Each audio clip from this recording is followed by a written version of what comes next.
Awesome. Well, let us get things started. A very good morning to every one of you. Hello. How are we?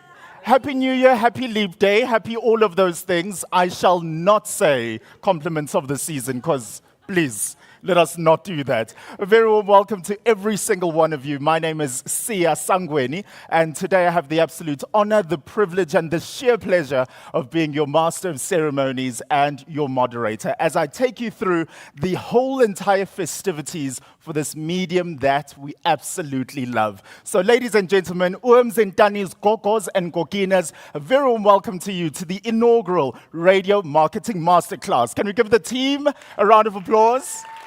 Oh, yes.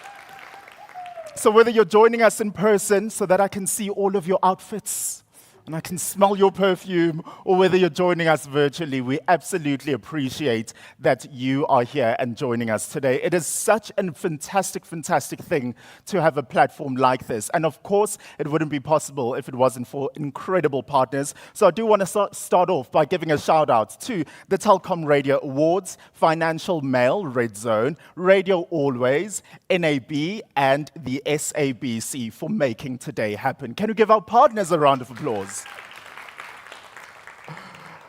So one thing about me is I just love great encouragement. So you will be the crowd along with me that are clapping every 2.3 seconds because it is a very exciting day and it is talking about something that we absolutely love. So apart from when Sia stands up on stage and he's here in front of a crowd, I am ordinarily at Mix 93.8. I am the host of the Weekend Mix. Shameless plug, thank you very much. And I've always been a fan of radio. I love this medium, as I'm sure a lot of you in this room and watching virtually can attest to. But the thing is, as I was preparing for today, I was actually thinking, so where did this all begin? And I wonder if you ask yourself the same thing as well. Where did this love for media, for radio, for marketing all begin? So I was asking myself this, and I kid you not, it ended up being like a one-man therapy session. Sia was talking to Sia here.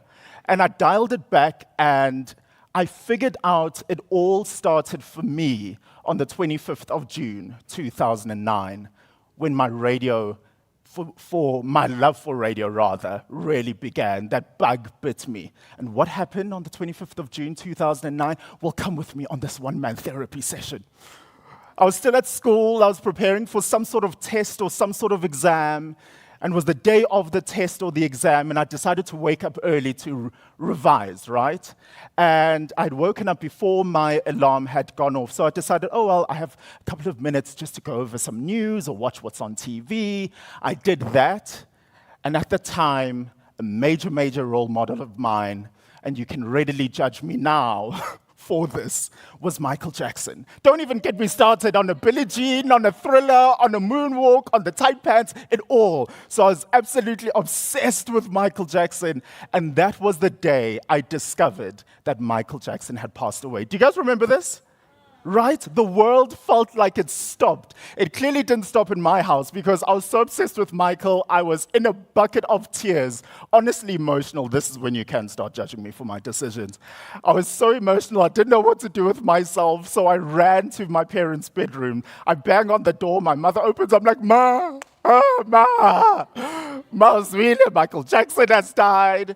And I've never seen my mother so disgusted and disappointed in me. Her face dropped, her face changed. She says, Sia, my sister, your aunt, passed away 2 weeks ago. There was not a tear from your face, but this man you don't know? You couldn't tell me anything at that moment, okay? I was very emotional. I said something I deeply regret now. I said, Ma, the whole reason why I didn't cry for Auntie, I had many years with her Auntie. I knew her. I did not get to experience Michael Jackson, okay? So that's why I'm emotional. She was absolutely livid. She says, clearly you don't know what to do with yourself. So let me tell you what to do. You go into your bedroom, you close the door, and you spend a couple of days there. So I was semi-grounded for a few days. But it was from that day on, when I had nothing else to do except sit in my bedroom, that I had the radio as a companion. Yes, I was obsessed with watching and rather listening to what was happening and what Michael Jackson song they were playing and how they would perform the tributes, but radio became a companion.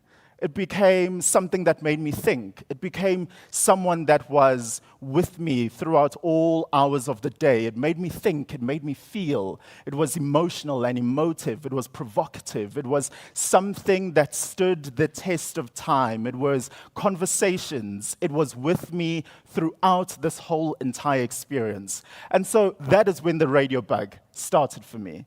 And that is when, all throughout the years and all of my various careers, radio still is that seed that makes me feel like I am home.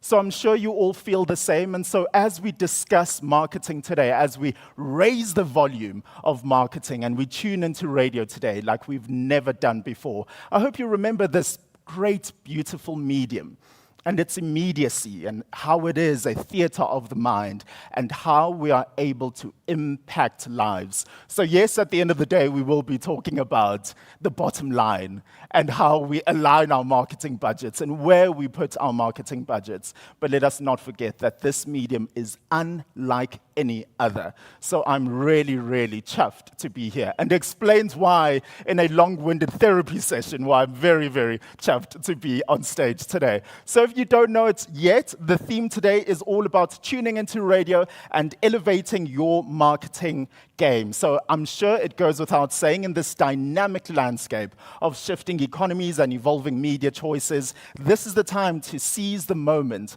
to explore the unparalleled potential of radio. And can we believe it's been a century of radio in South Africa, right?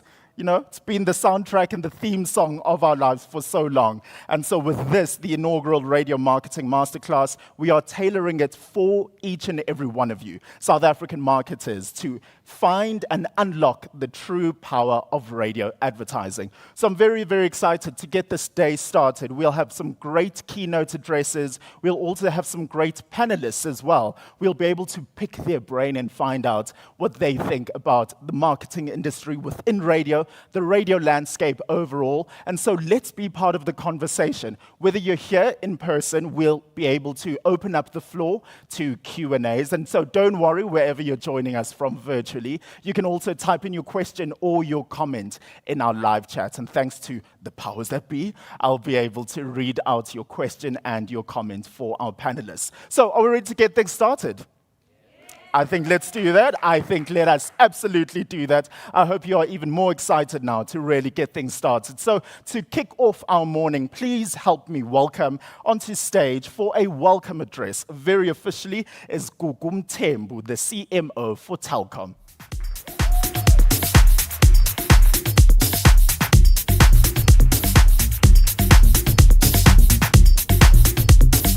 Fantastic. I will get that, and I will try to do something technical here, if you don't mind. That's perfectly fine. I love that now I can change my invoice, Gugu.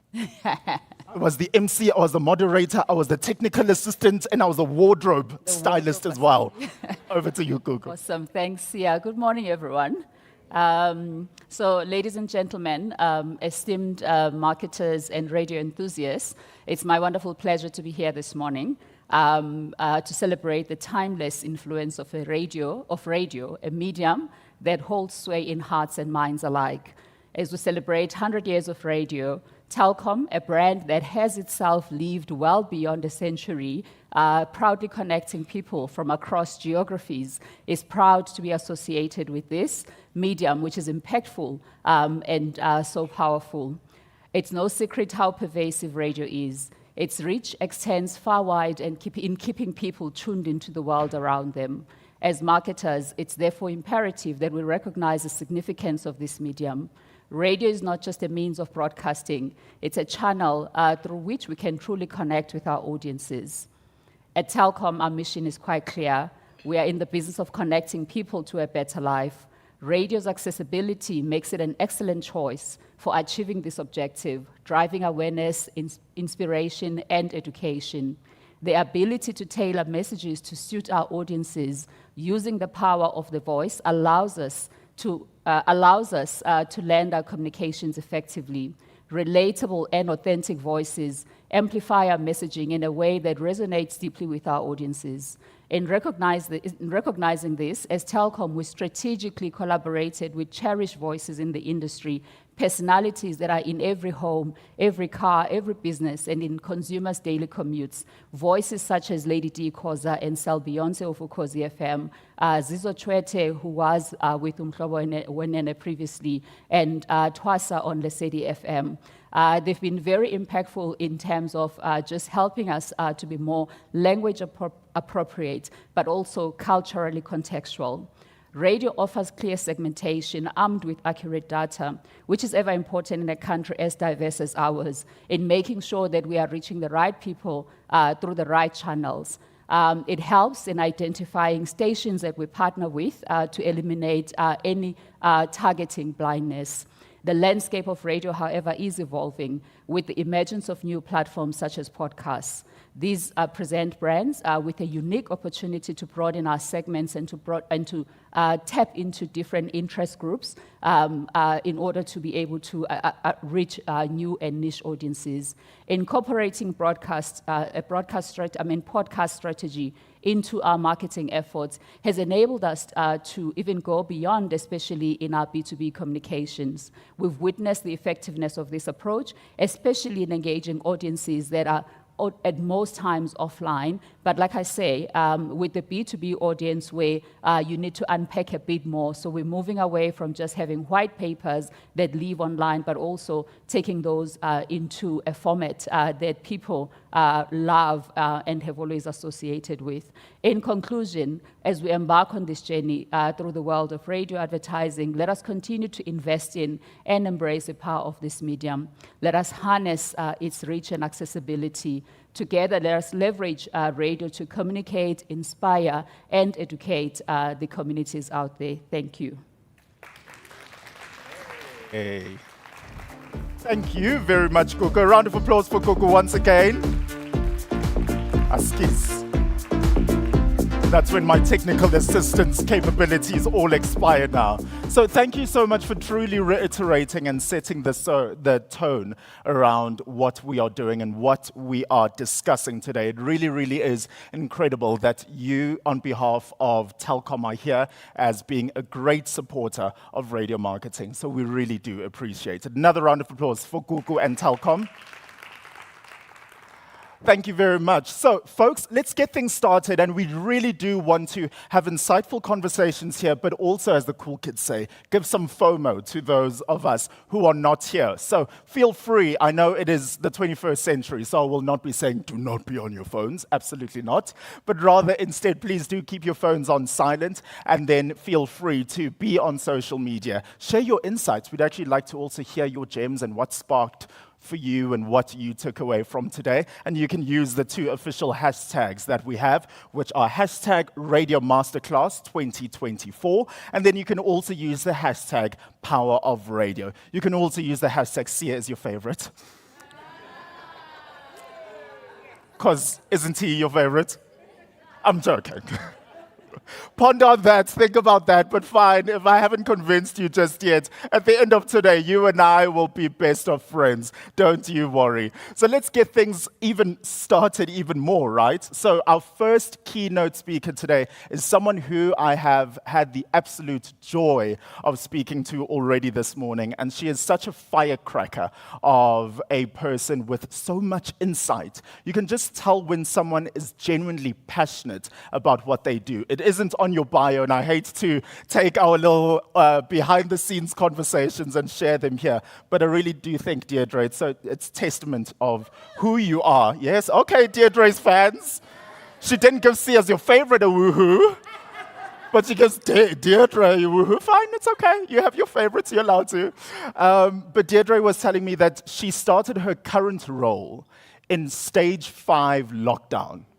I know it sounds like a fever dream to talk about lockdown again, but she was able to, in the midst of wearing her slippers and working from home, go into her new position with passion and steer Jacaranda FM into an exciting new chapter. So it goes without saying, Deirdre King is the MD, the Managing Director of Jacaranda FM and Radio Always. So she is an award-winning, goal-orientated and passionate leader of people with a particular skill for developing large and integrated teams. By the way, I love all of our people who will be speaking today because they are so esteemed. So do not mind me as I talk about how great they are with their CVs. So today, Deirdre leads a team of successful and media communication specialists at Jacaranda FM, producing impressive year-on-year revenue and listener growth, designing and implementing a purpose strategy, and building a very strong brand. Her CV, though, very long, very impressive.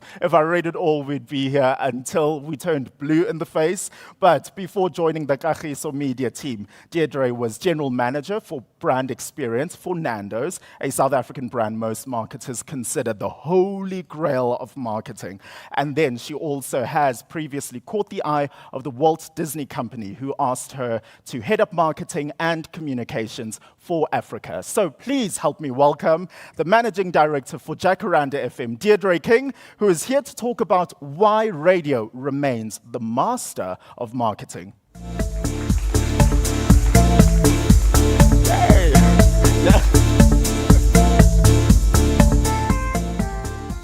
Good morning, everyone. I don't know if I can top that. That sounded very impressive. It's really great to be here with all of you today. In fact, I recognize some very familiar faces, some faces I haven't seen in about 18 years. So it's really good to see everybody. So as we've discussed, we've recently celebrated 100 years of radio in South Africa. And even though many, many years ago, you'll all remember this, there was a prediction that video would kill the radio star. Well, yet radio continues to thrive and deliver. It's definitely not a medium that is standing still. Did you know that despite living in the digital age, radio reaches more than 90% of the population weekly? It's a giant that continues to capture hearts and minds. Whilst creative drives effective engagement and involvement from consumers, it is also important to understand if consumers are changing their media consumption behavior. The audio landscape is shifting in South Africa and listener journeys are becoming a lot more complex. But radio still does dominate the booming audio landscape. If we look at global numbers, radio is bigger than music streaming and podcasts put together.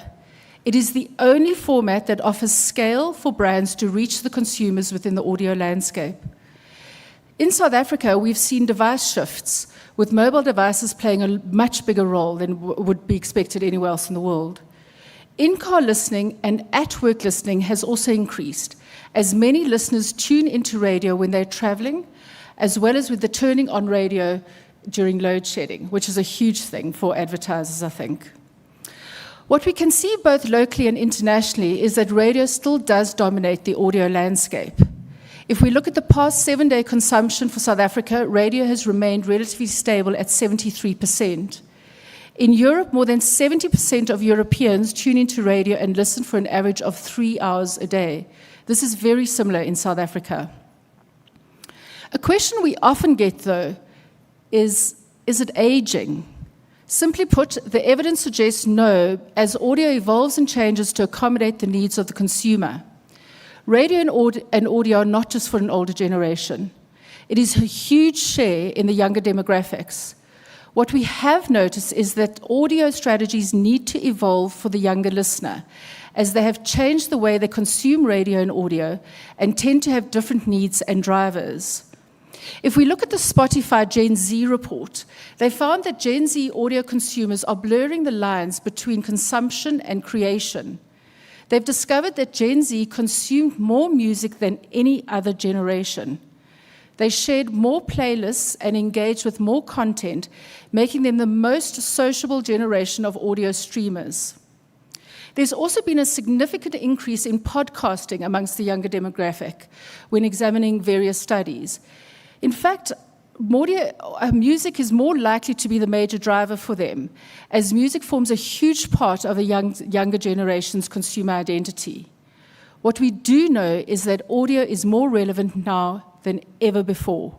Let's see if this is actually reflected in some marketing practices. What the data does seem to suggest is that advertisers and agencies have a disconnected perception of listening behavior. And media investment in radio is disproportionate to the amount of media time consumers spend with the medium.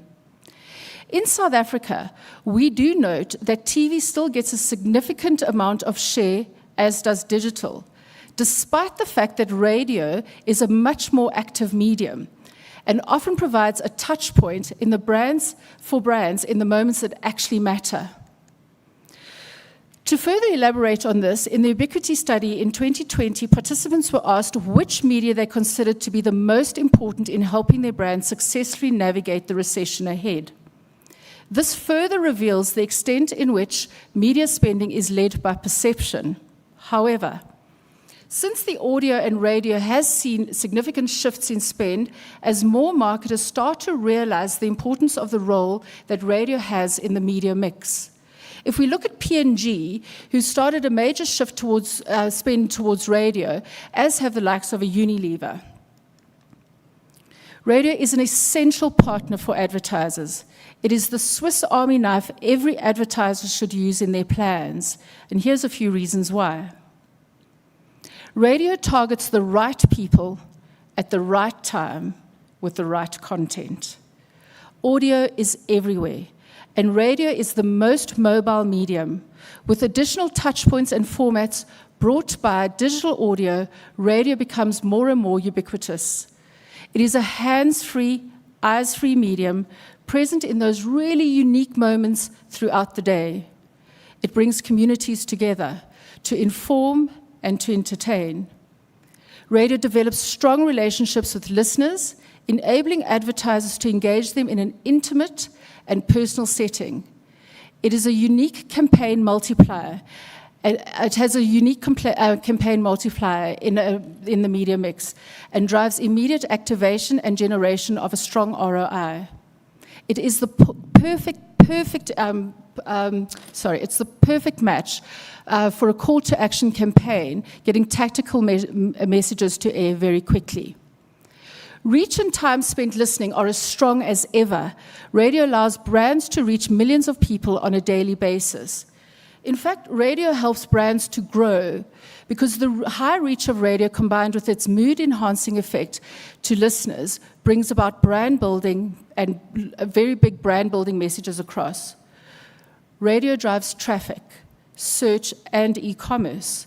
In fact, the brands that advertise on radio in a time of crisis win. Audio offers creative and effective solutions. Its flexibility and agility enables the advertiser to quickly adapt and air a spot.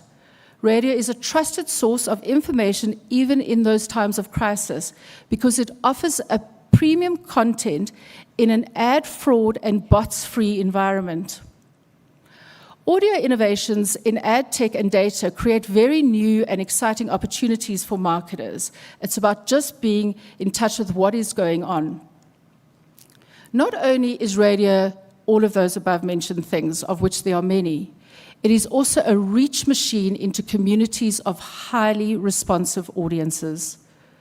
Radio has a strong reach, and listening time in South Africa, we see a reach of 73% with an average listening time of 3.5 hours. Remembering in Europe, the average time was 3 hours, South Africa's longer.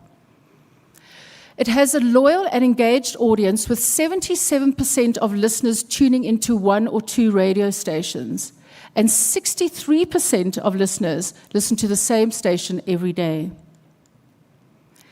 It is accessible and affordable, as it does not require internet access or data costs. It can be listened to anywhere, anytime, in your car, on your way to work, or at home. Radio is your companion. At breakfast, in the car, on the way to the office, at gym.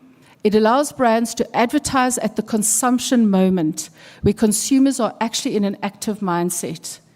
79% of South Africans who listen to radio do so while they are busy with their daily rituals, making them a lot more receptive to messaging. Whilst radio does drive this emotional connection, it is also a very strong brand builder. It does this through building trust, emotional connection, attention and memory, creativity, brand integration, and synergies with other media. So let's explore those concepts in a little bit more detail. So radio isn't just AM/FM. It's the structure that lends itself to a trusted platform that maintains and creates relationships with presenters. Building trust with your consumers is pivotal to the success of your brand. As consumers are, we see it, consumers are a lot more skeptical given the levels of access to information that we have compared to years ago. So certain of these platforms will carry a lot more trust and credibility, and radio does provide that trust to brands when they need it. During COVID and the KZN strikes and many of the life-changing events that we've experienced, we saw that radio was a trusted platform for listeners and consumers as communities were receiving valuable, trustworthy updates without having to filter out the fake news.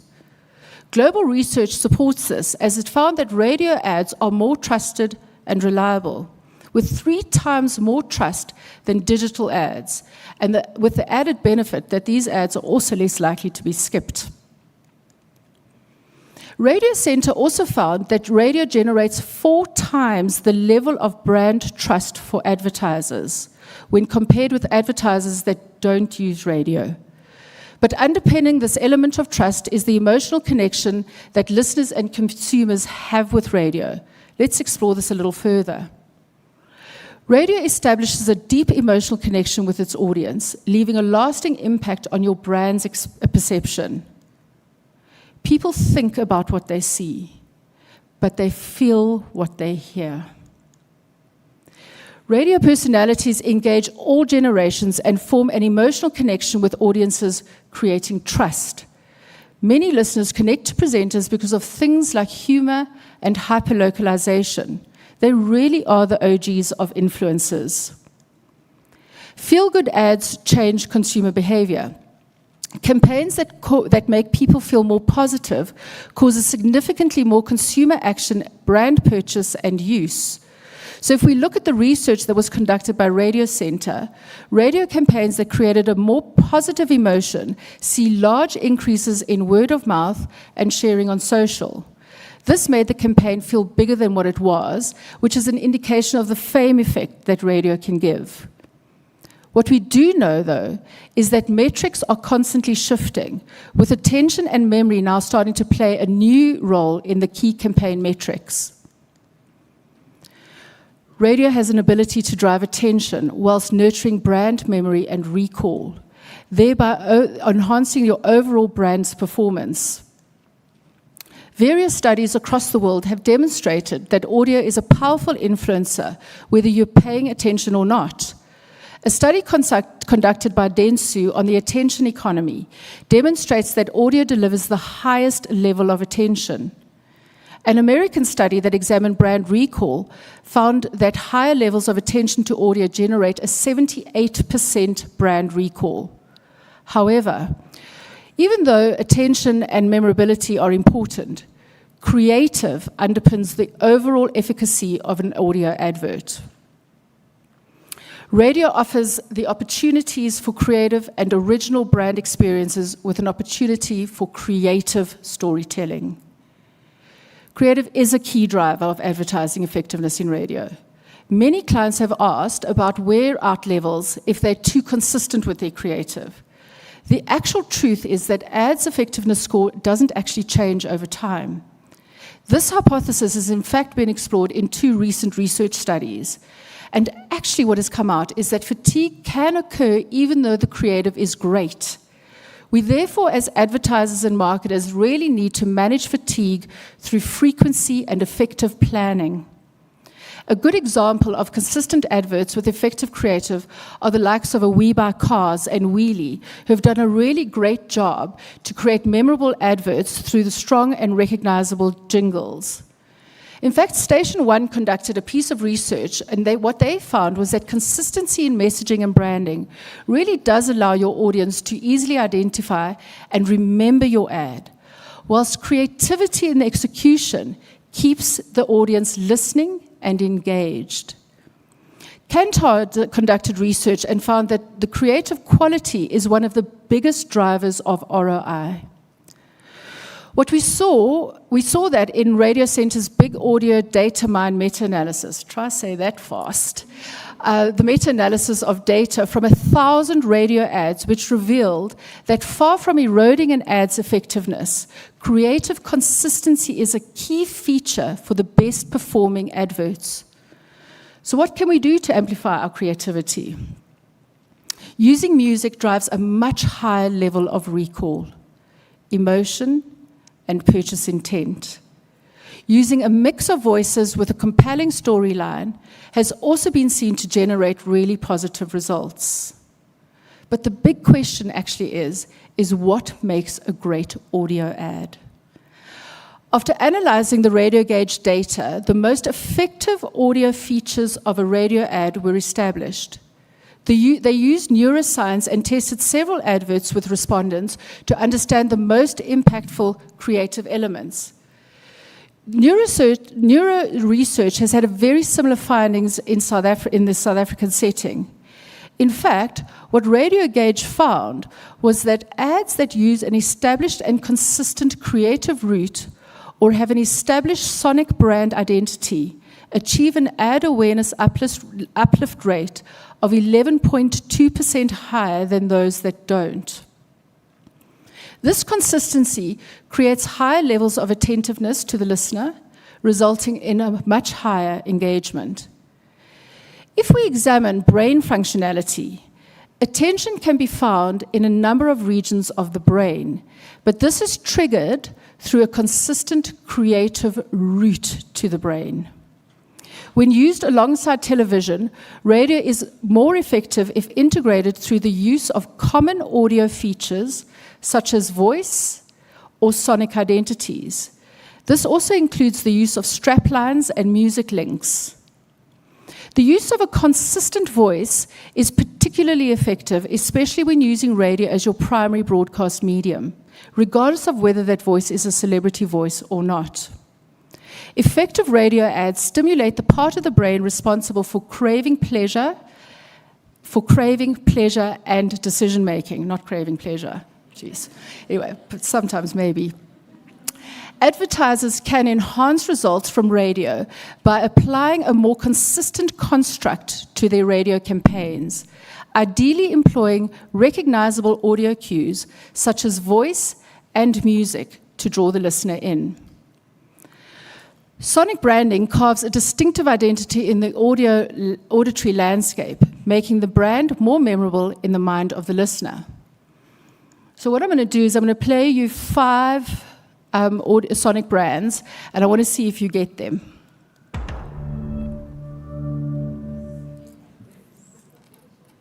Netflix.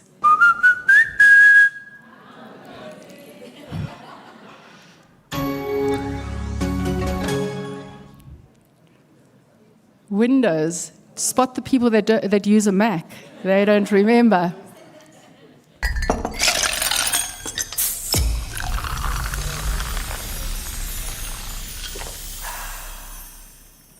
Coke. Okay, now this one is quite devicery because this definitely shows the different ages in the audience.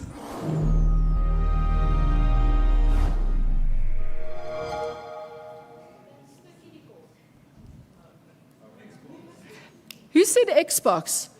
You're the first person to get it. I played this in a boardroom yesterday, and I could definitely see the age of the audience, and I include myself in that. Xbox. So we can see that ads with acoustic brand signals achieve considerably more positive results on recall, attraction, and activation.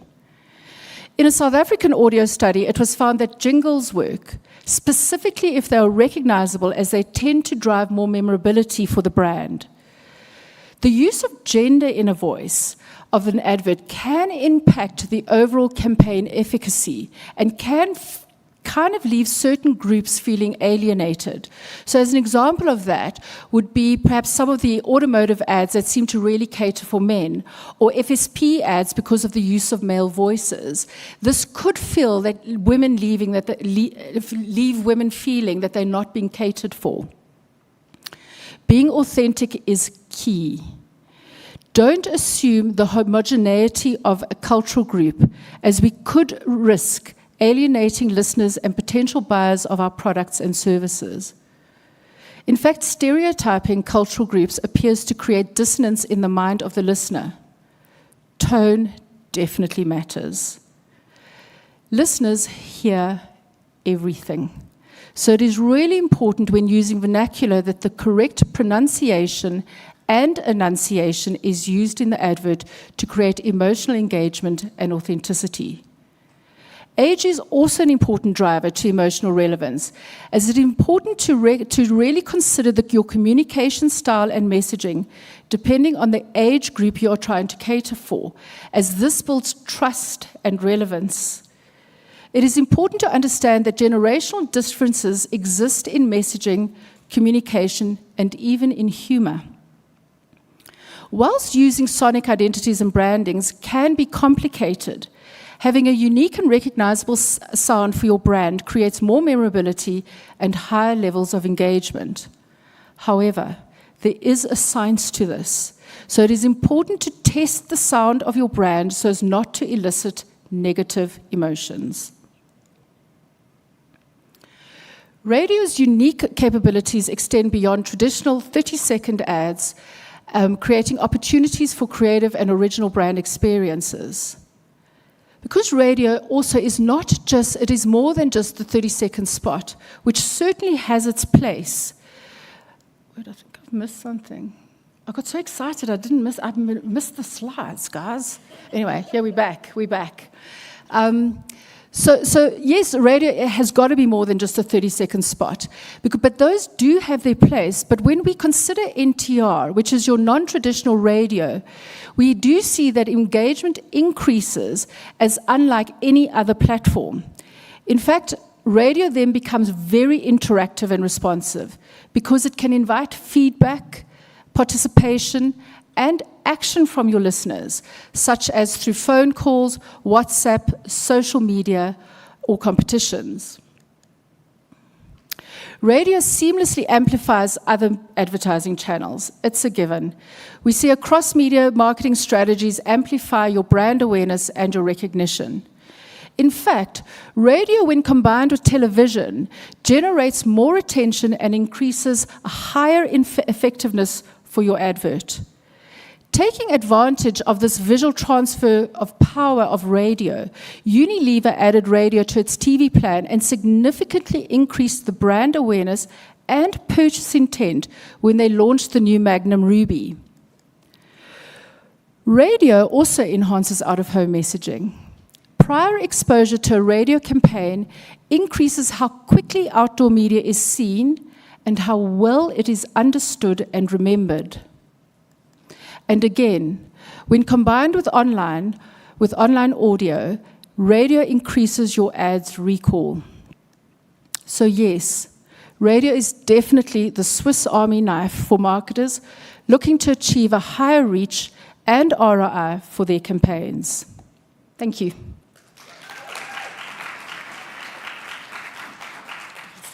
Fantastic. I think for the meantime, Deirdre, you'll just have to hang around in the spotlight a little longer, as I would like to open up the floor to anyone who might have any questions or comments for Deirdre.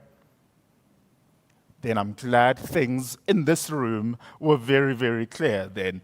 I do have some questions for you, Deirdre, from the virtual audience who is watching. Someone would like to know, do you think the commercialization of radio and the need to get as many advertisers as possible has negatively affected the true nature of radio from a listener's point of view? I think sometimes, possibly, when we receive radio ads that aren't great. But no, I do think advertising actually does enhance a listener's journey, because ultimately we're all consumers and we want to know what is out there. We want to be the first to know whether it is a product or whether it's the news. Okay. Okay, fantastic. And there should is we a learn? roving microphone that is coming to you, ma'am. Well, we want to make sure that the people watching virtually also join in on this. So, It's not. Oh, hi. Hello, everyone. I'm Lynn Joffe, aka Lindiwe Jofifi from Kofifi. I've been on radio before half of you were even born, and we know each other for many 18 years. Haven't seen her in 18 years. 18. My question actually is about your sonic branding. You're Jacaranda. I believe in sonic branding. We've done mother tongue content for centuries, pre and post digital. So in terms of the whole sonic brand of Jacaranda, can you talk a little bit to that? Because you're the station carrying those sonic brandings for everyone else. And does it ever conflict? And what do you do when you get an ad that you think is so cuck you can't play it? oh, Sure, that's a very interesting question. I'm going to handle the last one first. an amazing reunion, right? Right? I can see why it's been 18 years. So I think just in terms of receiving bad adverts, we play them unless they are transgressing any kind of rules or laws. We do sometimes sit with the client to say, can we help you improve your ad? And we will show metrics as to perhaps why the advert is not performing because of certain errors that they may be making in their ad. In terms of Jacaranda sonic branding, you hear it on the station in our imaging. You'll hear it on our social media. It is quite distinctive. We have payoff lines like any other brand. And I think sometimes that could be the mistake that radio brands make, is they seem to forget that they need to market themselves. So we do have all of that in Jacaranda, maybe because I am such a marketer, and it's working very well for us as a brand. So I urge radio brands to really go and consider their own marketing strategies. Don't know if that answers your question, Lynn. I know, but we'll take that over coffee. Thanks. Anyone else in the room with a question? There is a hand up at the back. Fantastic. I am aware of time, so we'll try to keep things very concise in wrapping up with Deirdre. Yes, ma'am. Are we having mic issues? My voice. My satellite? Yeah. There we go. Hi, it's Dashni. Hi. So, if I look at how the whole digital transformation everyone is feeling the threat of digital transformation on radio. Do you firstly believe that it's a threat? I have three questions based on the same. So, do you firstly believe that it's a threat? No, I think radio plays well with others. So I would urge anybody going on a digital strategy to include radio in their media plan. Having said that as well, radio stations you'll see have their own digital strategies. In fact, Jacaranda is everywhere: TikTok, Instagram, Facebook, etc. And we have huge traction on those. So we also offer those platforms to clients that are on a digital journey.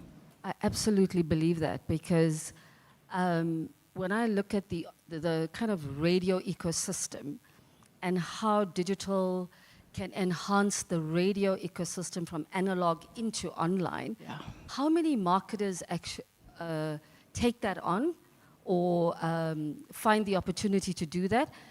And at the same time, how often do you as a team sell that to the marketers? So we do sell our full ecosystem, and certainly it forms a part of the conversation when advertisers come to us to, in fact, buy radio. We will show them the digital roadmap as well. We are very particular, Jacaranda, around our digital. For me, radio has actually become quite an audio-visual brand, a platform. Because of that, you'll see in many radio stations. I was recently in France at NRJ, and so I was looking at their studios, and they are tracked with cameras and mics and all of that. So we're starting to see radio really recognize that, in fact, they do have some special magic, some secret sauce that they could perhaps be offering their clients. Fantastic. And then, Deirdre, just one more question from our virtual audience. Someone here would like to know, do stations have mechanisms to measure brand recall and recognition amongst listeners? I'm sure, I know at Kagiso Media we do. We have a whole research division. I know other radio stations and radio groups do. And so we will put metrics in place. You've got to measure it. You've got to know what you're measuring up front. So you can't, like an advertiser can't come and go after the fact, well, what did it look like? You've got to have put those objectives and measurements in place up front and then track. So yes, more and more you will start to see radio stations being able to offer that. Fantastic. Well, ladies and gentlemen, another round of applause for Deirdre King, please. It was absolutely incredible to hear from her, and so hopefully she will be sticking around as we have tea a little later so that we can all mingle and get to also share our own insights on what she has shared and what we will be discussing over the course of the morning as well. Please, if you are joining us virtually, keep those questions and those comments coming through in our live chat. We absolutely appreciate them, and we really do want to hear from you. I really, as well, even in this room, I don't even want to call it Q&A sessions.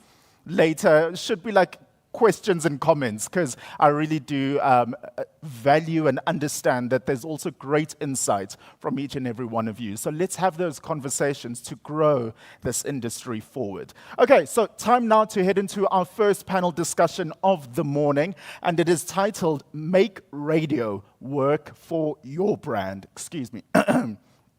Panelists will be unlocking the secrets to impactful radio marketing as they delve into the core fundamentals and strategies essential for brand success in this dynamic world of radio. I don't know why I'm losing my voice. I feel like I'm 13 again. So instead, I'm so glad I have some great experienced people who will be part of the panel, who will be able to help me as well from saving my voice. The very first one who I'd like to welcome is Program Officer at Tux FM 107.2. Please put your hands together for Landi Khoisan Cavarneles. Please keep those hands going on as well for music scheduler and breakfast presenter at Groot FM, Sharonike Nal.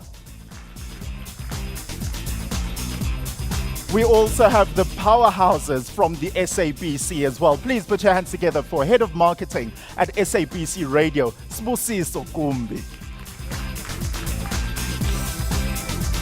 And from one Durban boy to another Durban lady, or rather KZN lady, please put your hands together for Business Manager at Ukhozi FM, Sibongi Ngobo. How are you? Fantastic. Let's have a great conversation. You are the woman large in charge in the middle. Well, a big thank you to each and every one of you. Now I feel isolated, so I want to get a little closer. We're talking about making radio work for your brand, but just before that, I want to jump to what we were discussing, or rather what I mentioned right at the beginning about my relationship with radio. We each have this thing, this love and this bug with radio. I want to know, just very sharing randomly, does anyone have a particular moment, some sort of significance, a radio memory that you'd like to share? I think for me, I started out in campus radio like a lot of people, but I did that for 12 years. But my biggest aha moment actually comes from community radio, from Groot FM where I am now, because I think we forget that we live in these people's houses. This is literally the only medium that you can go to the bathroom with your audience. I know very fancy people probably have TVs in there, but those are the high LSM commercials. But I think when I broadcast over the December holiday, and I got a message from an elderly woman that said, "Thank you, you literally are the only companion I have during the festive season." And it broke my heart, but I realized what a responsibility we have from a content side. And just to keep to our theme, that is what you have to jump on, is that authenticity and that relationship. Yeah. Landi, what about you? Well, I mean, to Sharonika's point, from that point of being the only person there for someone, I'm an only child. And my parents were very busy, so I had the radio to keep me company. And what I would do is I would record the radio shows on cassette. You can't do that nowadays anymore. And Sorry, what? A cassette? What is that? Is that like a new Apple update? And I would back announce the music, and that's how my radio journey started. So eventually when I got to campus, I'm like, this is the medium for me. And I think for the rest of my life, I was committed to that lonely listener and being their companion. Sibongi, and you've worn a bunch of different hats in radio. So for you, is there any particular memory that sticks out in your radio journey? Well, the memory that sticks out for me is actually before I got into radio. I was still very young, and coming from humble beginnings, there was a lot of firsts. And I remember visiting a friend's house. I was still very young. I must have been about 6, and we went to a house, and they had this huge speaker and a microphone. And on air at the time was Kansas Mkhunu, Kansas City, who was on what was Radio Zulu at the time. And she handed me the mic and said I couldn't talk directly to him. And of course, I could hear myself through the speaker, and I thought I was on radio at the time. And I kept yelling his name, Kansas, Kansas, hello, hello. And he wasn't responding, and she just told me, no, there was a lot of people trying at the same time. Oh. So that was my first experience with radio. But I mean, I think the bug bit me then, because then all I wanted was to be on radio, and I ended up being on radio as a presenter many, many years later. But that I'll never forget that. I just, thinking back now, I was just like, really, girl, really? Oh, shame. Shame. Sbusiso, what about you? Is there anything that sticks out as you now head up marketing at SABC? I think just for me, it's just two things, because I come from a soccer background. So I was at the sports school doing my high school there. So what really stands out for me, which was the first, was the commentary on radio. The soccer commentary was so good that I'd be in my room impersonating possibly one of the commentators. And that kind of gave me possibly an idea that I might possibly maybe pursue this. But one of the memories that I have is when we first heard the song Tear Gas, I think Chance. It was on Ukhozi FM just after 8 on a Friday night. We were just chilling in our room, and I had the chance, and I think it was a countdown show at the time. I think every Friday, everyone would gather in my room, because I was the only one with the radio. And that just created so many memories. And funny enough, the other day I met with Kemit Erasmus, the Orlando Pirates player, and he reminded me of those moments. And for me, it just shows that radio is the only medium that really travels, and people really are able to recognize a certain memory. When they see you, they associate a certain thing that happened on radio on that day. So those are the quite two key memories that I have. Man, this is all, and actually both insightful, but also on the other hand, I'm like, do we all just need therapy? I don't know. I'll figure it out after this, because we all just have these beautiful, entrenched memories of radio. It's such a beautiful thing. But let's kick it off, I think, with asking something that has already been touched on a little earlier, but how can radio be effectively integrated into a brand's marketing strategy? How do we get marketers to realize and recognize that? I think maybe let me start off with you, Sibongis. Okay, so as Deirdre was saying earlier, radio is something you can pair up with just about anything. We've always spoken of radio as a companion. So while you're studying, as we were saying, you have your radio in your background, and I'll tell you about Ukhozi FM listeners. They love watching football on television, but sometimes it could be coming in a language that they're not comfortable with. So then you put your TV on, you turn the volume down, and then you have the commentary on radio. So that's how you can merge certain platforms. So when it comes to marketing as well, it is just something that you have to keep in mind, that you can pair radio with just about anything. Radio and digital, radio and print, radio and TV. So really, radio is one of those things that you don't have to turn off to do anything else. But really, for me, it makes it an integral platform that you can't ignore. And it is a platform that has been growing over the years, and really, you would not be doing justice to your brand if you don't have radio as part of, one of the platforms that you use. Something else that's important is that your message needs to go from platform to platform and still be consistent. So I can't lose your brand when I listen to radio and then watch it on television. So that message has to carry through on all the different platforms. So really, it is that you use radio to support any other campaign that you're doing without losing the look and feel and the sound of your advert for your product. So for me, it really is just radio is one of those things that you can't not have on your schedules or whatever it is that you're using as an important platform. We were hearing that it reaches 73% of the population. Wow. So I don't know if any other platform has that higher number. Yeah. So without radio, I don't know if your brand can be as successful as it would if radio was part of. Right. So I know from a Tux and from a Groot FM perspective, I think both of you will be able to answer this. What are the key advantages of using radio as a medium to promote a brand? I think from our side, that's very, very simple, especially with an Afrikaans audience. Anybody that's worked in marketing, targeting an Afrikaans audience, we're a very specific bunch of people.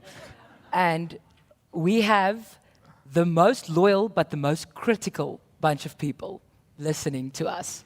I'm just hearing a hum of Yeah, the see, audience. They know exactly what I'm talking about. And I think, especially with Groot FM, in our context, I've seen this in the 2 years that I've been at the station. I do understand from a marketing point of view, you're not always looking to have a long-term relationship with the station. Sometimes it's, I've got budgets, this is something I want to launch, great, get in and out, we can be effective. But brands that have a journey with especially community stations have a longevity.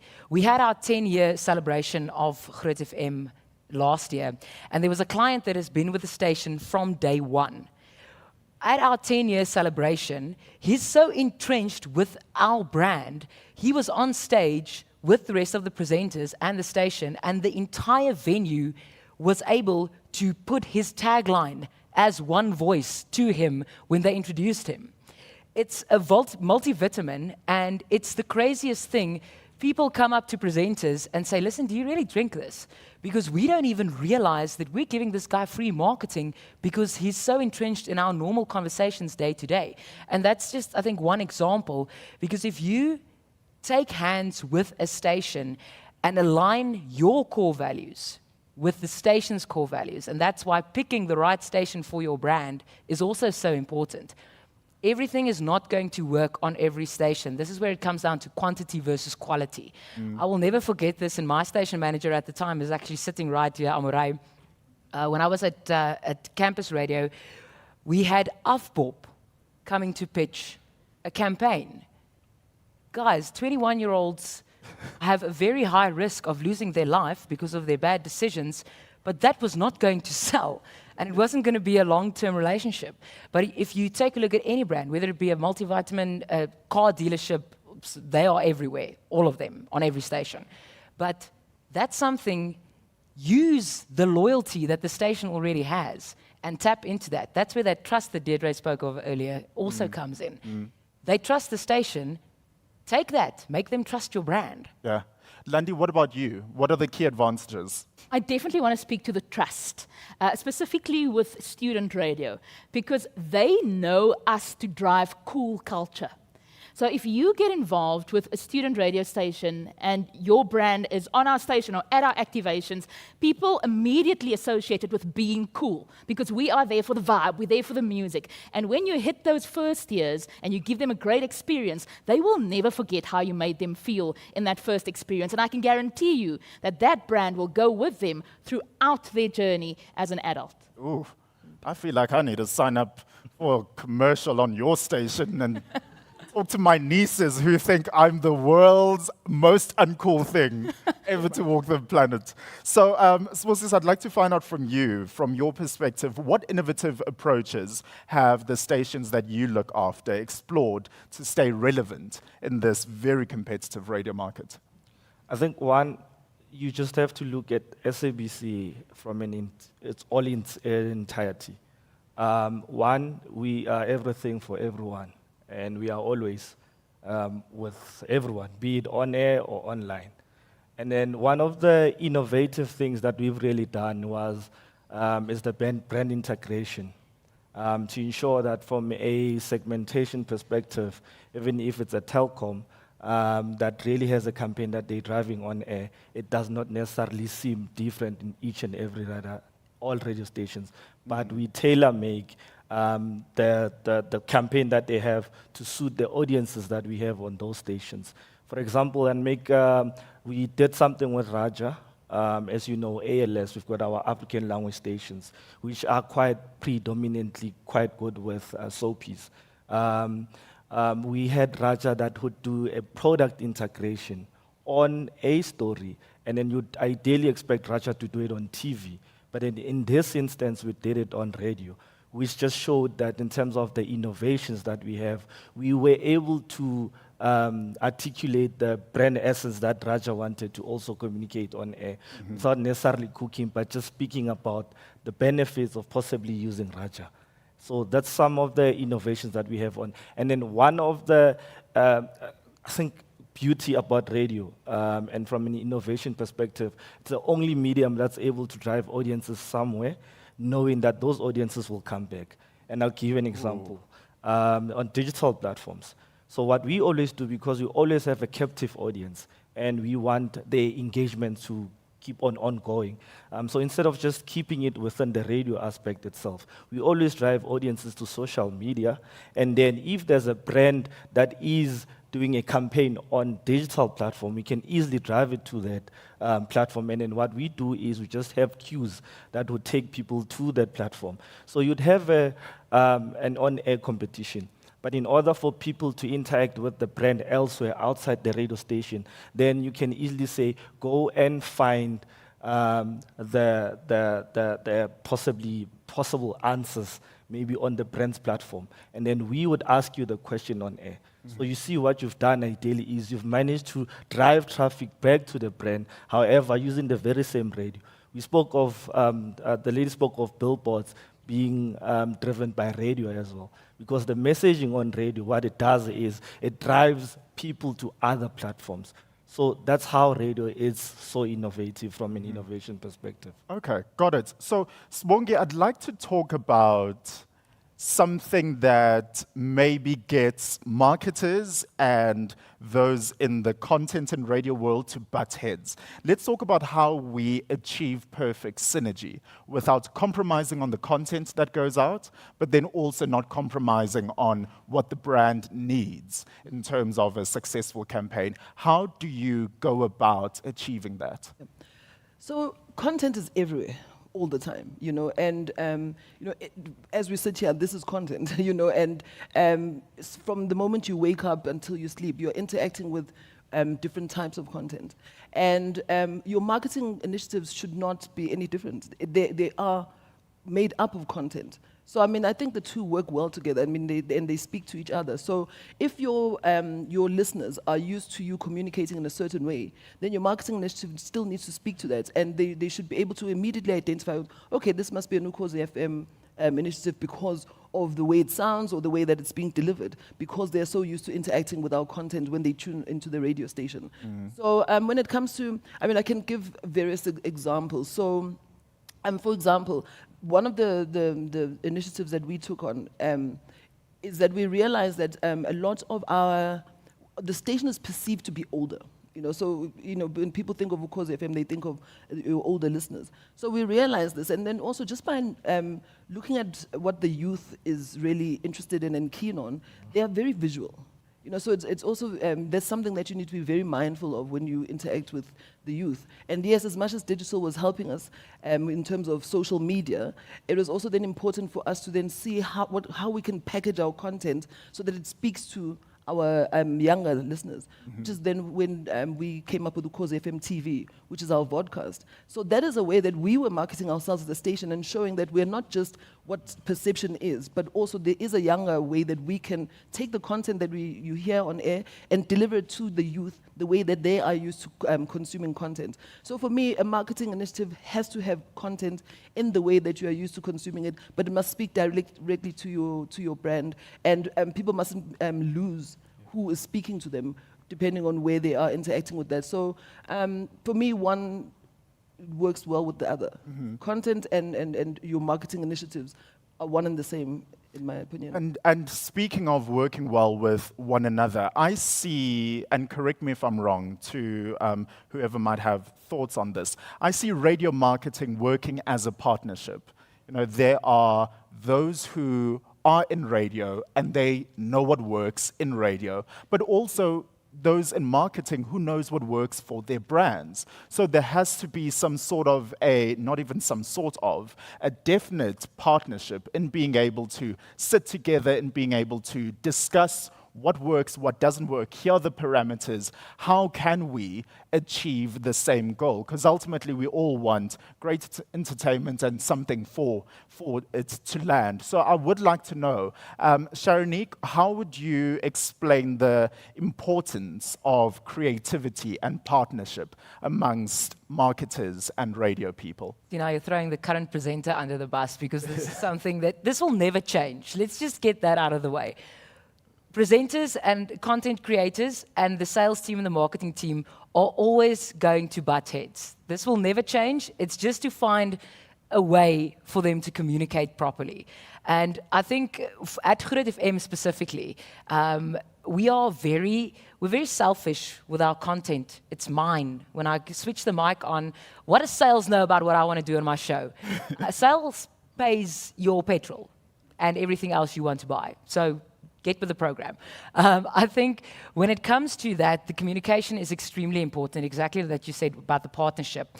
And yes, I understand we have time constraints, especially from sales and marketing teams. They have client meetings, but it's so important to actually sit down with content. I'm not expecting you to go sit down with all your presenters. Our sales team actually does do it. They will come sometimes and will say, listen, this is our client. This is what they have in mind. What do you think will work? That sentence from both sides is extremely important. What do you think will work? Because exactly what you said, radio people know what works on radio, marketing people know what works in marketing. So having that conversation already gives the person that has to go to client a great way to start off the conversation. Back and forth from there, yeah, that's great. But the worst thing in the world is coming to a content team and saying, this is what I sold, make it work. So I wonder, and not to put boxing gloves on here, but from this side of the panel, is that comforting to hear? Are you willing to walk into a room and say, okay, sure, lead me or guide me or suggest things? So remember, marketers give what is on air an identity. So that's a quotable. you can never not work with your programmers or content creators, because we are the ones that make it saleable. Because they would come up with the content and the features, but then we brand them, and then we make it easier for brands to align with that content. So with that way, it's easier for sales to package it and then sell it to other brands, and it's easier for brands to integrate what they're doing within what you are selling. So when you look at it that way, it is a value chain.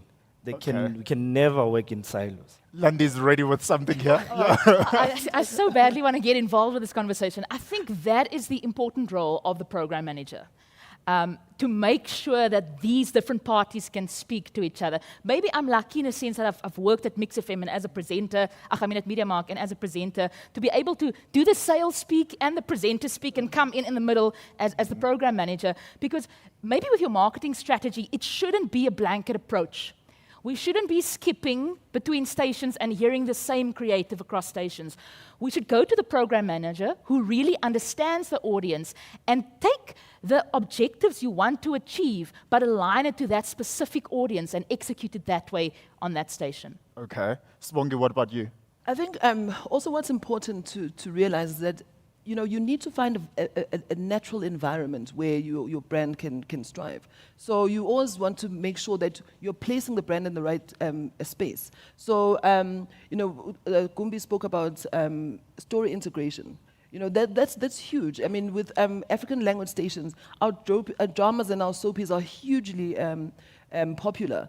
And, when you look at how you can integrate brands into that, so that when I'm consuming it, it's not just sticking out, but it's flowing as part of the content that I'm consuming anyway. So rather than going to the bank, I'm going to Standard Bank. You know what I mean? In the drama, but it's part of the story. So, those are also just ways that you can integrate your brand so that it sits in a way where it's not poking at me. I'm thinking, okay, now it's time for an advert, but it's part of the content. And that's why for me, I think that, marketing initiatives and content creation work hand in hand, and they should work hand in hand so that it's as natural as possible. And it's easier for me to consume something rather than a hard sell when someone's pushing something onto me. But a natural environment is what you try and get your brand involved in. I wonder, and I want to open it up to the whole panel here. Have you faced, what kinds of resistance have you faced with marketers as you have conversations about how to communicate their brand through your platform? And the second part of it is, how have you provided a solution to some of their challenges or their questions or their resistance? So maybe let me just speak about this from a marketing perspective, because I've been a marketer all and I've had an opportunity to be a station manager at the same time. And at the time, I got to really understand radio in its all entirety. So what I've really realized is we can never have certain departments within the stations working in isolation. Okay. Because you might have a good product on air, but if your product is not branded and is not well marketed to meet the customer's expectations from a B2B business, then you're not going to get business. So what is quite really important within the advertising space, especially on radio, is for marketers to come with those insights and then share them with the programmers to say, these are the innovations and these are the trends from a brand's perspective. These are how now brands are speaking to our audiences. And I'll make an example. I mean, one of the biggest things that we have as radio is we have influencers that have been influencers before the influencer word was there. How do you use the influencer to ensure that you give a client a 360 approach in terms of the solution-driven campaign, be it on air, off air, and then how do you extend it to your on-air, online platforms? But now you do need your program managers and content creators in order for you to have a consistent messaging across. So you can never have a marketing department that cannot necessarily work with the programming department, because in order for you to have a good product on air and off air, you need these two departments working together. Right. In our instance, and at SABC, and Sbong would also attest to this, we do not have, and we also encourage that we work as a unit as opposed to just being in silos. Right. So for me, it just works both. Cool. So I'd like to open up the floor for some questions or some comments. Does anyone in the room have any questions or comments just yet? Okay, fantastic. I see 2 hands. And by the powers that be, there shall be a microphone that comes to you. Fantastic. Let's take our first question over here. Hello. Thank you so much. So I've worked in student radio. I've been in agency life, and now at SABC. So I've worked in like different spheres. So I want to ask/say that I do think there's a big responsibility on our talent to also think sales.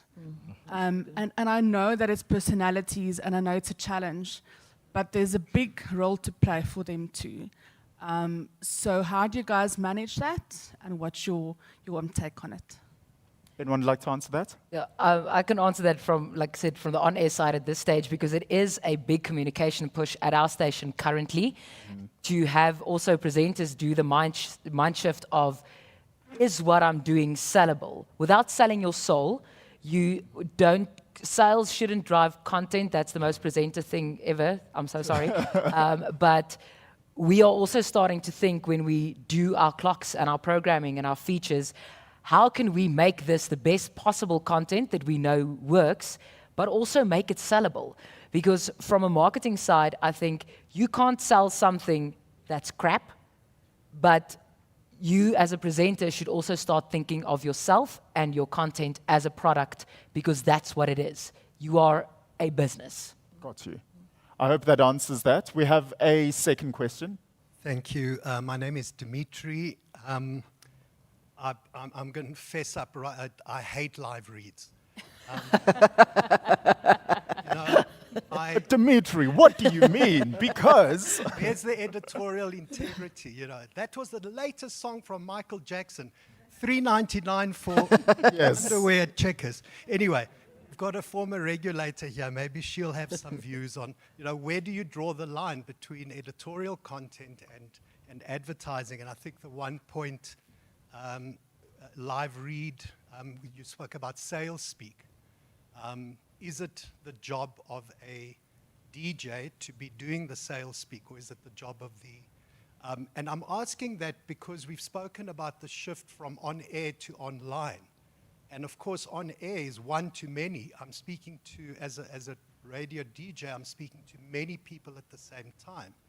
Online, I'm developing more of this one-on-one relationship, and we start talking about, more targeted advertising, more personalized advertising, because now you know who's listening. But it takes away what Deirdre said was one of the pillars of radio. It's free, and you don't need an internet connection. So there's that whole dynamic. I know that, of course, cost of data are coming down, but it still requires, and if we look at, I think, and I'll end with this, if 1 in 3 people is listening to radio on their phone, they're not streaming, they're using an FM receiver from the way I understand it. So, but the point is that the mobile device is still the medium. 1 in 3, I think, was the BRC data. So I guess there's a question somewhere in here. Is there this shift from on-air to online? I mean, I know they're not exclusive, but what are the opportunities there now that I'm sort of one-on-one? Thank you. Landi? I don't mind speaking to this one. Sure. Yeah. Obviously, for the youth, the online is incredibly important. So I think, with the live read, there's something called the power spot that's way better, because you can actually integrate it into content. But then also sitting down with someone and going, I know this is the creative you want to run, but the audience might react better to this. I'm going to take an example of a burger client that came to us. They wanted our presenters to bite into the burger and say a slogan. And I was like, you know what? Let's do it the other way around. Let's go around with vouchers onto campus. We buy the burgers, the students bite into it, we film it, and they organically react to it.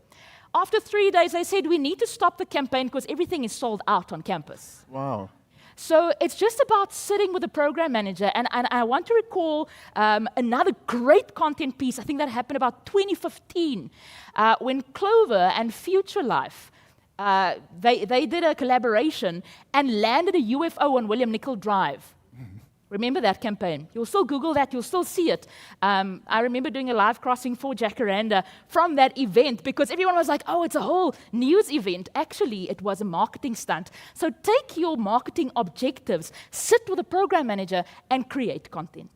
Fantastic. So we have 3 to 5 minutes left, and I know radio people, we shall respect the time, but I want to make sure that we have a lot of our questions covered. A lot are coming in from our virtual audience, so please do keep them coming. So let's keep answers as concise as possible, just so that we can hit as many of these as possible. I want to throw it out to anyone who's willing to answer this. Someone here would like to know, how can we integrate traditional generic ads and using station online platforms like social media and the website? I think it's just about, like I've been saying, getting platforms to work together. So if you direct traffic to a certain place, then that works quite well. So if your generic is asking me to do something and telling me where to do it, then that's a great way to get the two working together. So you can have your campaign starting on the generic, but then you push me to where I can then watch the whole thing and interact with more information. I think a lot of brands have done that quite well, where you start with a teaser, maybe on TV, then there's something supporting you on radio, but then there's a much bigger campaign where now they can maybe have a 5-minute little movie about whatever brand it is. So it really is about the platforms working together and supporting each other, and with the advertiser understanding how to move from one to the next by throwing forward to, and directing me to a certain platform. Yeah. Really, for me, it's about them working together. Perfect. I'm not surprised here. Something topical. 2 questions about AI. Someone would like to know, with the advent of artificial intelligence, what could it mean, and how will it affect the radio ecosystem? I think for me, until AI really gets the language part right, it won't really impact on radio that much. And even the nuances, And even correct? You the can nu- directly translate into a language. Yes, which so might for be me, until they do that, we won't. Cool. Same thing as well. In terms of ad production, AI is coming in more affordable from voice, script, and production perspectives. Do you see the rise of AI ad production in radio advertising? Goes back to language. Not you. I personally think with so many AI things and influencers, people want the real human connection. And that's why radio is there. So I don't think that would die in radio at all. A question for you two ladies. Having been involved in campus radio, what do you think makes it unique from a marketing point of view compared to commercial, community, and PBS stations? Students spend their parents' money. Students have a lot more disposable income Yeah. than clients think. Just get the right brands on air. Okay. And then final question to wrap up. How can community radio get access to big brands without the involvement of agencies that shortchange the radio revenue? Well, at Tax FM, Okay, another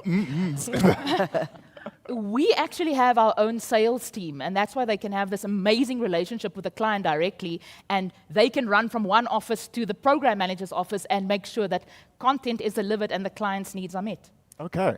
And just to that point as well, that's a team effort because it comes down to you can't go sell something to a big client if you don't know what you're selling. So from presenting side, get those stats, get those phone calls. If you have an example of another sonic trigger that you maybe use for another competition, get those stats. Say, listen, I pull 4,000 attempts at a phone call on a random sonic trigger. Take that to a big client because that's something you can physically sell.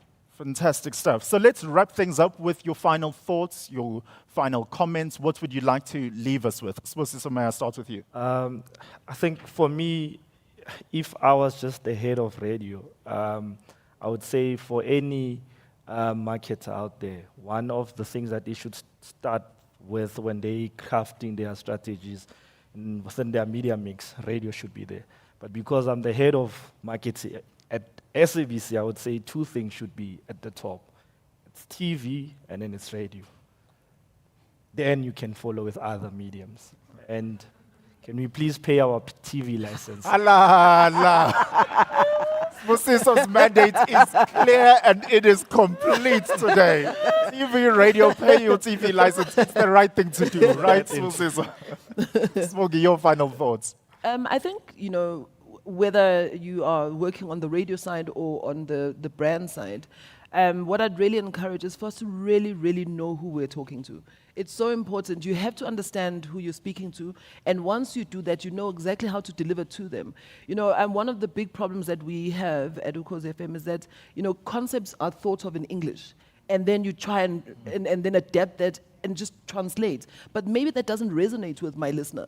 So what is it that an Ukhozi FM listener likes to do? Where do they do it? How long do they do it for? Who are they doing it with? Once you start to understand things, I know it can be tedious. We've got many languages, but that's how many cultures as well that we have.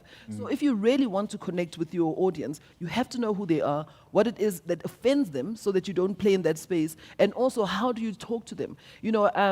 When I speak English, my tone changes, but once I go into isiZulu, then I'm speaking in a lower voice and also in a more respectable way, because that's how my listeners want to be spoken to. So all those things that might seem like, here it is translated into 11 different languages, I think we're really selling our brands short if we go about it that way. So for me, understand the audience, know how they want to be communicated to, and that can make your campaign so much more successful just by doing that one thing.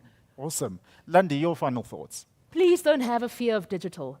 We are dealing with a generation that was born with a cell phone in their hand, giving us an opportunity for radio to go throughout their day, not just listening in the car like we used to. So use it as an opportunity to lock your brands in now while they are still young, and so that they can support you throughout their adult lives. Great. And you'll get the final word, Sharonique. I've got to agree with how you speak to people, and I'm a hell of a lot louder in Afrikaans. So speak to them, speak to your audience in their language, and make them care about your brand. Then radio will be the most loyal market that you will ever get. Incredible stuff. A round of applause to our panelists, please.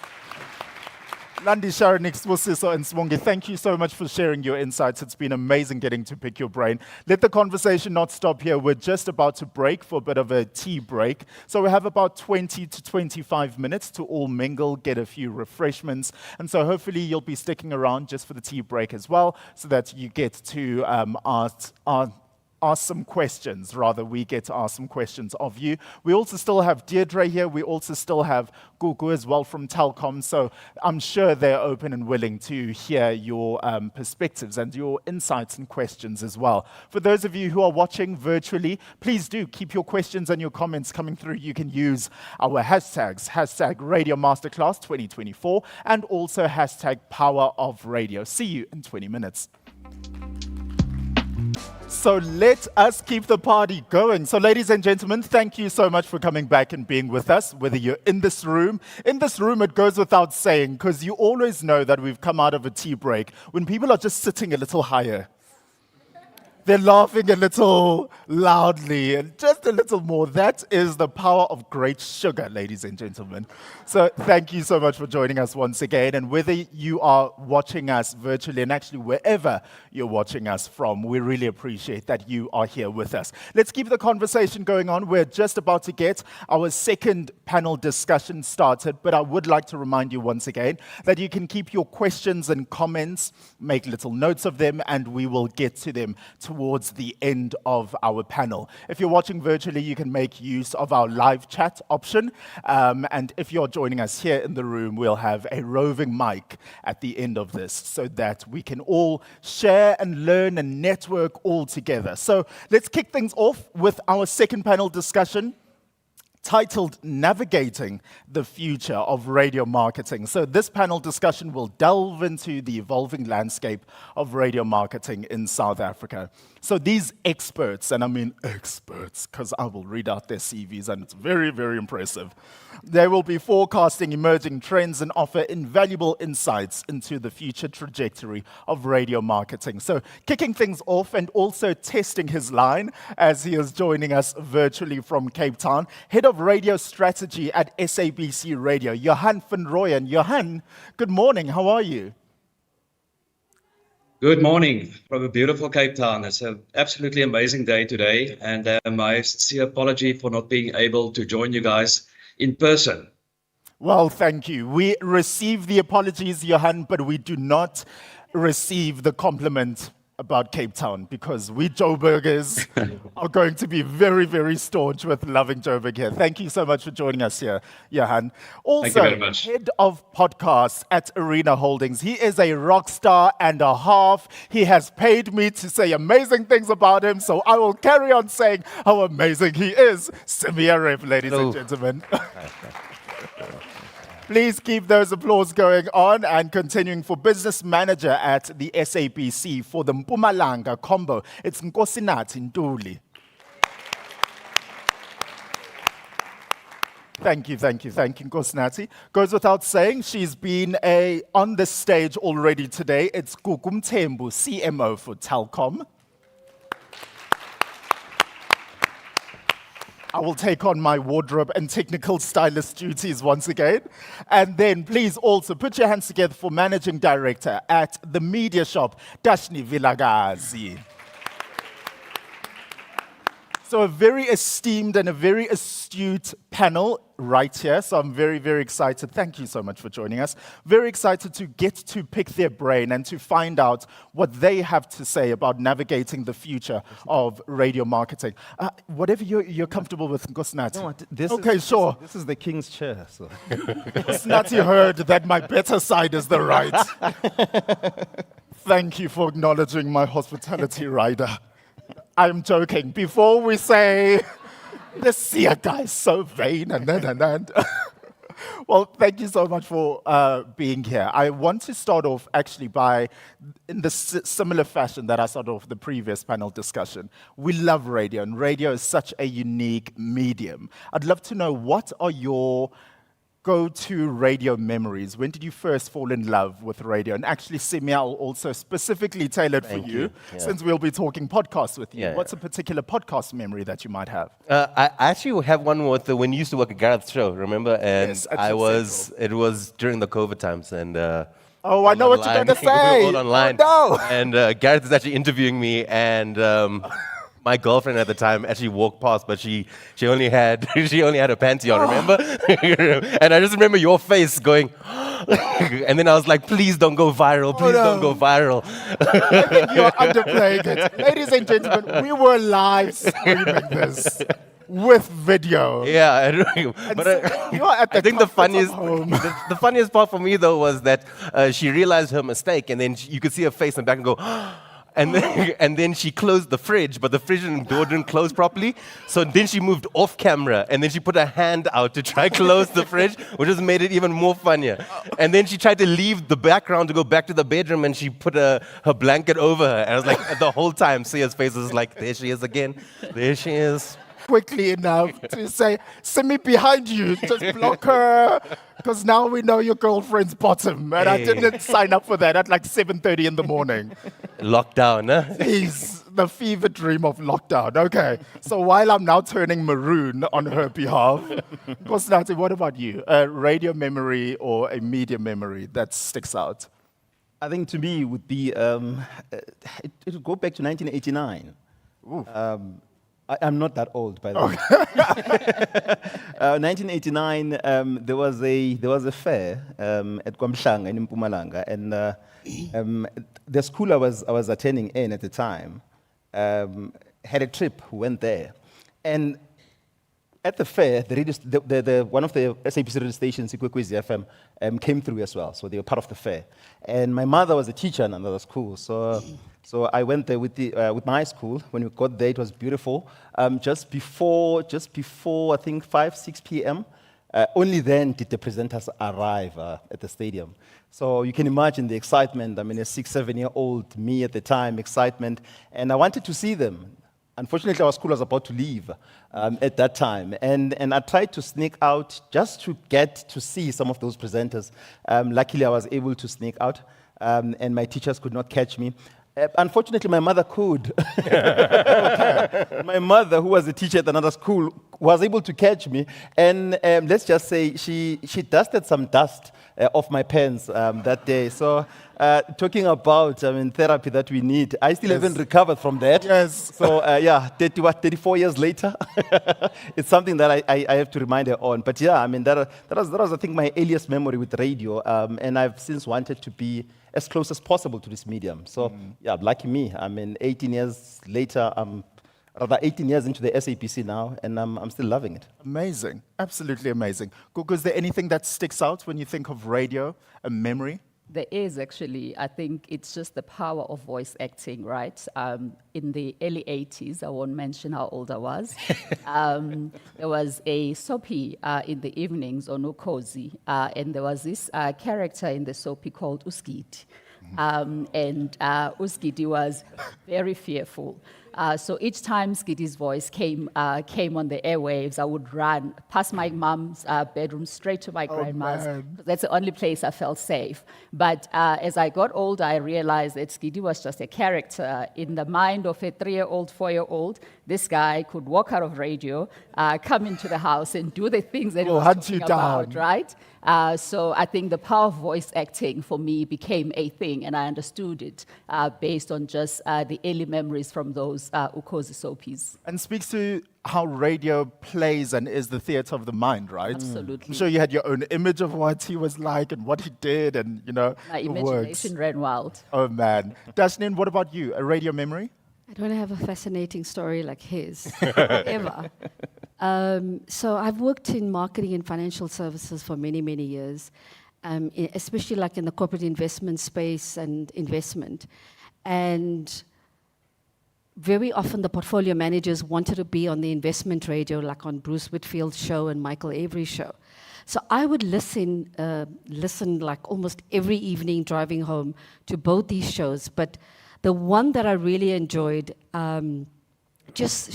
purely from the way he managed his show It was Michael Avery. And I would listen for almost every evening. And when I moved to the media shop, I had an opportunity, how's this, to actually feature on his show. And now I have a Tuesday feature on his show, doing marketing. And so that is, yeah, I think just that's a lovely story, I think. Yeah, very, very precious. But I had to control myself when I told him what a big fan I was of his. You have a fangirl moment, trying to keep it cool. Johanna, I want to ask you the same question. And as someone involved in radio strategy, you can also kick off by answering the first question here. So what's your radio memory that sticks out for you? And then secondly, how do you foresee the role of radio evolving in the South African landscape over the next couple of years? Very big question to start off with. Thank you very much. Yeah, I grew up with listening to Radio 5, which is now 5FM. So back in the mid to late 1980s, that was my companion. Every Saturday and Sunday evening, I used to tune into Barney Simon's shows, the Shadow Show and Powerhouse. So that was more your alternative and rock type of music, to the dismay of my mom, because obviously I was listening in the dining room while doing my homework, music blaring in the background. But radio was my companion. And I think also being with a journey with 5FM over the years, then eventually joining the SABC and seeing the transformation of the brand from where it was, and all the stalwarts in the industry being on, basically coming from 5FM. So we attract the best talent, and then we let them free into the industry. So I think for me, it is the fact that radio was that close companion. And I think then to answer you, the role that radio will play going forward, obviously we know that on everyone's minds at the moment is the conversation around AI and what AI will do, firstly to the industry and to content. And the reason why I'm in Cape Town, I was attending a 2-day OTT conference. And there was such a lot of discussions around this specific topic. So for me, the role of radio will only be amplified. Radio listenership will always be there. And I think the SABC's portfolio is testimony to that. The fact that we are still the market share leader in the country, from the powerhouse of Nkosi FM with almost 8 million listeners down to XK FM, our little Khoisan community radio station. We are in the hearts and the minds of our audiences. And I think for marketers and for brands associating with radio, it is that emotional bond that we have with our listeners, and the fact that we view our mandate requirements not as a burden, but rather as an opportunity. And I think it's how one will fuse your marketing messages and your content into everything that you do. So your brand's becoming part of the storyline. Your brand's being infused in podcasts. We are big on podcasting as well at the moment as the portfolio, delivering documentaries, dramas, visual dramas. And these are the spin-offs from your traditional radio audiences. So I think there will be more niched opportunities, but radio will continue to be that mass communication medium. And it's no longer about the 30-second spot. I think it's going the non-traditional route and amplifying your messages. So it has to be realistic. It has to be believable. And I think also bring in influencers, especially for the younger audiences and the younger crowd. The power of influencers are real. If we see how well TikTok channels are performing across the portfolio as well. And that it will be that association that your brand have, or your brands or your clients have, firstly with the radio station and these the various influences around that. Right. Johanna, I love that I said it's such a loaded question, and then you just answered that with ease, all in a matter of seconds. So thanks for that. And so as we're talking about the future of radio, we are in conjunction talking about the future of podcasting as well, Simi. And I don't know if perhaps we're also doing a bit of a disservice, because we could also talk about podcasting until tomorrow morning. But similar question to you, what do you, or where do you see podcasting evolving and moving to in the South African context over the next few years? So, you know, there's something I always say when I do these conferences in radio and podcasting comes up. Podcasting is like the ugly sister in the room. It's just because like people want to have one, but we have to take them along to all the events. If I have you know to. what I'm saying? So I'm just like, so we're very small. We're not ever going to kill radio, at least not in this country, right? But podcasts show an excellent opportunity of taking your radio marketing to another level. And there's a couple of examples I want to mention, and you guys can go do the research for it. City Lodge have this thing now called Bedtime Stories. It's their website, bedtimestories.co.za. And what it is that basically on your phone, keypad pops up, and you can press 1 through to 0, and it'll give you like these short little stories that help you fall asleep. And I just think that's an incredible way of executing online audio. Another way is like you take something that's very popular on radio and then you put it online, and that's just audio archiving. That's not really podcasting. But you just take it off the radio station, but you don't actually like put the marketing value on it to promote whatever show it came from or help the client with like some extra added value. I think podcasting could be used like that. I think podcasting there's more creativity in it because you don't have to get through a 30-second advert. There's ways you can create long-lasting ad slots. And also something that we have to remember is that with podcasts, the user journey is different. Whereas you get it for radio, I mean, I have a couple of favorite radio stations. I jump into the car, I switch it on. Those are my favorite radio stations. I'm not searching for them. If they don't have my favorite radio presenter on at that moment, I'm still going to listen because I need to hear the music and the traffic and the news. With podcasts, I just find that you specifically go out and look for that person. You will take your phone out and say, where am I going to find X, Y, or Z? And that makes the listener way more attentive. And you can see that in the time spent listening. If your time spent listening in your data and the analytics is like 98%, basically those people are dropping off when the jingle at the end, the outro happens. So I just think it's a medium that we always forget to play around with. And a medium that has tons of potential. Yeah, I mean, I used to now work in in this radio. country. I mean, radio stations actually have the bare basic tools for a podcast, right? They've got the equipment and they've got the content. So they should actually have the best podcast channels. Nkosinathi and Dashni, I want to talk about where radio is right now and where radio is going and what unique opportunities are there at our disposals right now that we could either enhance or harness even more, or that we can be looking out to use in our media mix. Actually, I've been saying that one of the biggest problems within the marketing perspective and also the radio space has been the inside-out approach in looking at the industry and also at the radio itself. Now, that has, to a large extent, made it a bit difficult for radio stations and radio platforms to understand how consumers are perceiving them, one, and also how consumers would like to consume them. Now, where we are now and where we are going to a space where much more personalization is going to happen and much more listener-oriented content will drive radio. And by that I mean, I think if you take the concept of radio from the traditional sense and also from an ALS perspective, isiZulu bathi ukusakaza. So ukusakaza, essentially you throw and you hope you get something from that. Now radio has moved, and similar to Ndebele, that's exactly what it means.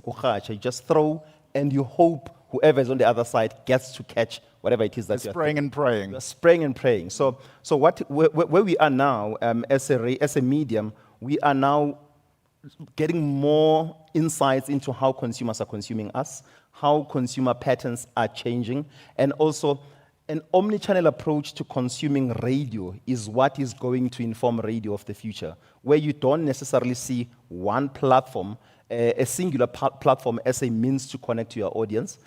However, you see radio as part of a multi-channel approach of engaging audiences by going where audiences are and servicing their need, and by so doing, providing essentially a conducive space for marketers to interact with their audiences. Yeah.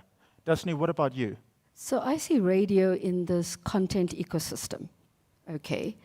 And as marketers and as media experts, is how do you view that content appointment within your entire ecosystem, because you need to reach a target audience. You have to understand their day in the life of their lives, okay? And what radio does is, and this is how it should be used, right? For example, you can stream it. So it has an opportunity where you take it, it's an appointment listening. So there are people that want to listen to radio, not necessarily from their, or in their cars. They're listening to it in the evenings or in their offices, and they stream it. The other way to listen to it is via their app, where you can have notifications of your favorite shows that come up. And then there's data analytics from your website, from your app, from your podcasting. And you've got to use that data analytics to inform and read exactly what your consumer is seeking. Okay, because from your comments, right, when we go on social media, we tap into those different comments and we respond to it. So marketers need to read into what the catalyst of radio is supplying. That you listen to it in the mornings, people are listening to it via their website, on their app. Then social media is a whole new plethora of how you're playing with radio. So many radio DJs are influencers on social media, and they're driving a different audience there, right? And it may not necessarily be the same audience that is listening in drive time. And what you can do on social media is, like if you're launching a new product, how do you use a poll system to test what a new product would, like how do you soft test what the response is going to be to a new product? Or if you are changing morning drive time DJs, do you soft launch the idea to some of your social media, listeners to find out? So the analytics, it's so dynamic, and I think that's how we have to look at this entire content system, is how do we play with this, right? At the same time, you spoke about podcasting. Podcasting for me, and if I look at streaming and podcasting, it's in this era of this Uberification of life. When we order food via e-commerce, an e-commerce platform, it's same-day delivery. And that is how radio is being consumed, on the website, on app, wherever it is. And I think that's how we've got to see the dynamics of this whole universe. Right.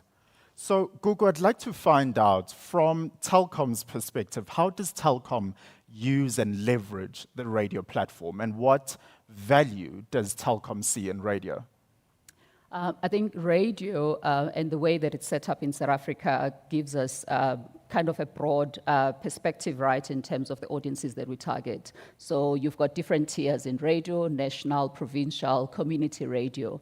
And at each of those tiers and rungs, you find that we collect different types of insights, right? So it's been important for us to make sure that we don't look at radio as just a medium to just place an ad and hope that it works.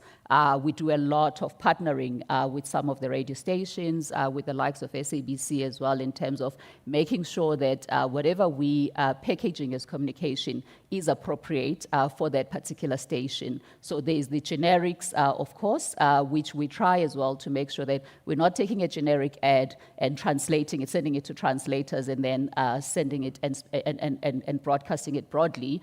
We will be glad to hear that. Yeah, yes. And we do actually use SABC has lots of translators that we actually tap into. We go and engage them because a particular word translated may mean something completely different once you contextualize it, right, within the language. And also, Zulu in Johannesburg and Zulu in KZN is not quite the same. So you have to then understand if it's going to be Zulu placed on Ukozi versus another station where you do have a Zulu listenership outside of KZN, how is it going to sound? So that's the power of having that kind of medium. But I think some of my peers here are talking about also looking at it from an omni-channel approach. So what the omni-channel view helps with is that you then start getting a bit of immediate feedback as well, right? So if you integrate your ad into something and the DJ does a mention, you can actually test what's happening within the social media space, what is the response like. And I think that's a power also of, there's a power of tapping into AI and machine learning, right? Because I think there's conversations about AI in terms of production, but there's also another element of AI, right, which is more the machine learning. And if you are able to use that in terms of driving analytics and understanding then audience responses, and because it does that at a much faster pace than we could ever do with surveys and polls, I think that's another element that we need to start thinking about. So for us as Telkom, there's the element of making sure that we're not just producing and sending, hoping for the best outcomes, but actually partnering with the different stations, the different DJs, producers, to make sure that it works for us. And I think in terms of partnership, about 3 or 4 years ago, we started looking at, in order to make our radio communication even more effective, the original influencers we know has always been the radio DJs. We partnered with the African language stations at SABC and picked a few DJs, and I think I mentioned a few names earlier, but we wanted to make sure that every corner of South Africa was covered. So all the way into Palapala FM, into Umhlobo Wenene, Lesedi, identified voices that are trusted by the people. And we used radio to drive education, because, you know, a 30-second advert can never drive education. It's to create awareness, and then those voices then became our mouthpieces in making sure that we were driving education. Awesome. So, Johan, I'd like to branch off of Gugu's point and talk about the changing consumer behaviors and preferences. What I do love about radio is how immediate it is and how connected it is to its audience and the listeners. So, Johan, from your perspective, how would you suggest brands adapt their radio marketing strategies to resonate with these changing consumer behaviors and preferences? Obviously, if you look at the different generations, there's already a vast difference between your Gen Zs and the Gen Alphas. So obviously, as the SABC's portfolio, we super serve in all age groups across the portfolio. And basically, our approach is from cradle to grave. So we have that user journey from when you grow up right till your dying day. You need to be part of our world. And we are quite successful in that, in terms of, if you look at the time spent listening of audiences to our various brands. So coming back to understanding the consumer, it's all about looking at trends. To Gugu's point, data and machine learning, again in that space. How do you analyze all this masses and masses of data available to you, and what do you make sense of it? We also conduct on an annual basis qualitative research on our radio station brands. So we select 4 or 5 brands, and we do in-depth qualitative research to truly understand the psyche of the consumer, and we always look at the P1s, and then also go broader, so that you also look at the younger generation, because that will become your future audience on that radio station. So through qualitative research, overlaid with your primary research available to us, like the BRCRM data, the TGI suite of products, you then start to build a picture or a profile of this listener. And I think it's also partnerships between our radio stations and marketers. And I think that is where traditionally we have not been that attentive, and certainly from where I'm sitting at the moment, that's my new journey. I try and reach out to clients to also understand what are their objectives, how do they perceive their audiences, and does it link back to what we can offer them on our platforms. So I think for me it's all about research, it's all about social media monitoring as well. So you look at what the responses are. Again, nowadays, when you do a campaign, you can easily measure the effectiveness via your social media platforms, whereas on traditional radio, it takes a while for you to actually see the effect. And again, when we do the focus group research, we always include elements that will deal with clients, with client spend. Who are the top advertisers? What can we do differently to make this brand communicate better to you as a consumer on our platforms? Right. And Simi, I want to talk about similarly the behaviors and the patterns and preferences of podcast listeners in comparison to radio? Because as much as they can be similar, they're also very, very different. As you know, when I was at Cliff Central, when we were creating podcasts, there were certain fundamentals about having to create content that is somewhat evergreen. When it's an hour's podcast, we are there for the full hour. And it was quite hilarious after the fact when I moved to Mix 93.8. And it's now like a 2-hour, 3-hour show. I'm like, wait, what? I'm only speaking for 2 minutes at a time? But I have so much to say. But that's different as well. It's a different audience because radio listeners, they're on the move and, you're speaking to them right there and then. So what have you found heading up podcasts for Arena? What have you found about who podcast listeners are? What are they interested in? Because I think that's also what marketers want to know before they buy into podcasting. So a lot of our stable is actually news-based. We have a couple of stuff that is entertainment-based, and we have some funny stuff from like licensed content that we have that fall underneath our brand. But a lot of our stuff is news-based, which means that it is relevant today, irrelevant tomorrow. And the bigger the news story, the higher the chance of the listener, right? And the quicker we get it out for news, the more amount of downloads we're going to get. For our other shows, our entertainment shows, it's more like, every Wednesday there's the sports podcast that I'm going to listen to. Or every Thursday, the Shisha Live is doing the entertainment wrap-up. I'm going to listen to that. So that's much more appointment-based. What we do find with our data and our analytics is that we range from 24 up into 45 as our main, like the meat of our audience. They don't only listen to one podcast, they actually move on to our other ones. So we have, if I remember correctly from this morning, the last time I checked is 1.8. So the average user will go listen to 1.8 podcasts, which means that I've just listened to my friend over here, and then I'm going to go, let me also listen to Gugu stuff. It's in the same stable, which means they like the same stuff. So we deal with a lot of new stuff. Personally speaking, before I actually worked at Arena, I have my own podcast, right? I've got a podcast channel, and we only specifically deal in humor. And that is like someone saying, there's a television show at 8 p.m. on a Thursday, I'm going to watch that. And I can show you the analytics that say, I find this guy funny, I'm going to stay with him. And they will actually ask, the community starts getting engaged, going, hey, it's Thursday, 7 p.m., you haven't dropped something, what's going on? Where they don't do that with news. They're just like, someone has solved AKA's death, and let me go listen to what they have to, what I can find out about it. Jeez, yeah. Nkosinathi, I want to focus a little on where we are right now. Budgets and pockets are getting a little tighter. We are talking about marketers here as well, who really will count the last final cents, and it must absolutely make sense where they spend. Are there any unique opportunities that you would particularly highlight to small to medium enterprises, and why radio can still be and should still be a viable consideration that they put some thought to and some spend into? Wow. Is this your big question? This is a huge question. I think let's start with the fact that radio as a medium continues to be trusted. The trust that audiences have towards radio as a medium is something that can be taken advantage of. But most importantly, I think it's something that we should not take for granted.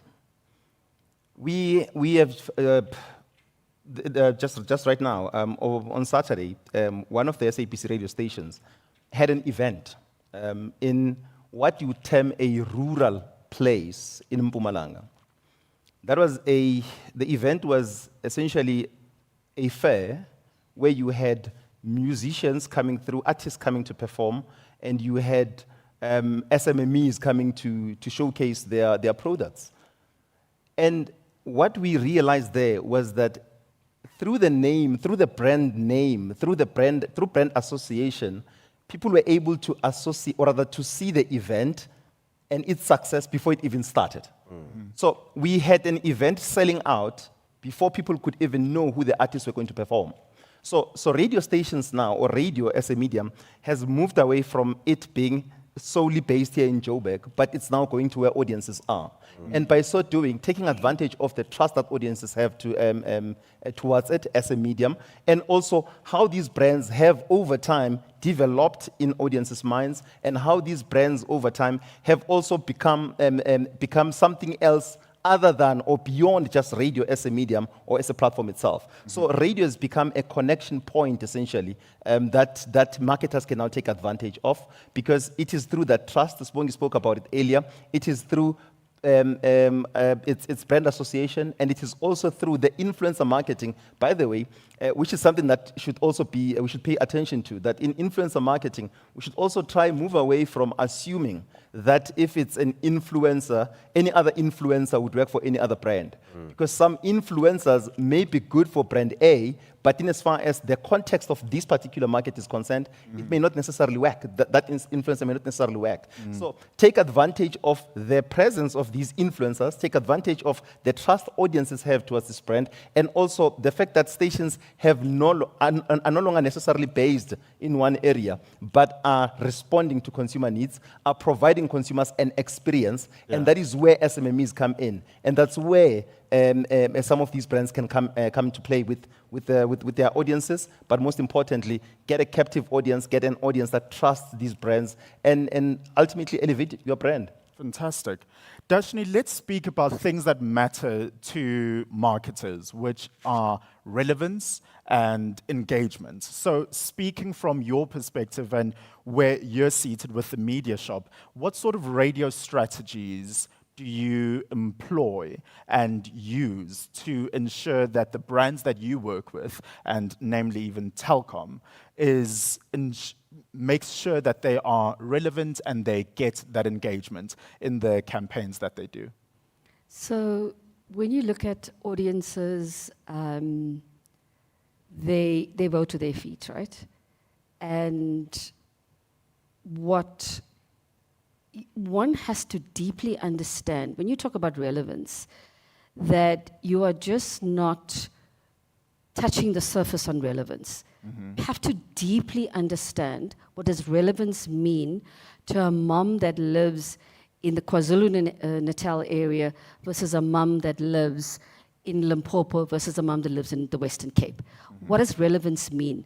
And for a national brand like Telkom, what are the pain points and the opportunity points that one has to understand when you're crafting creative content that gets placed across these different regions? Like Gugu had mentioned that, you know, the Zulu in Gauteng versus the Zulu in KwaZulu-Natal is very different.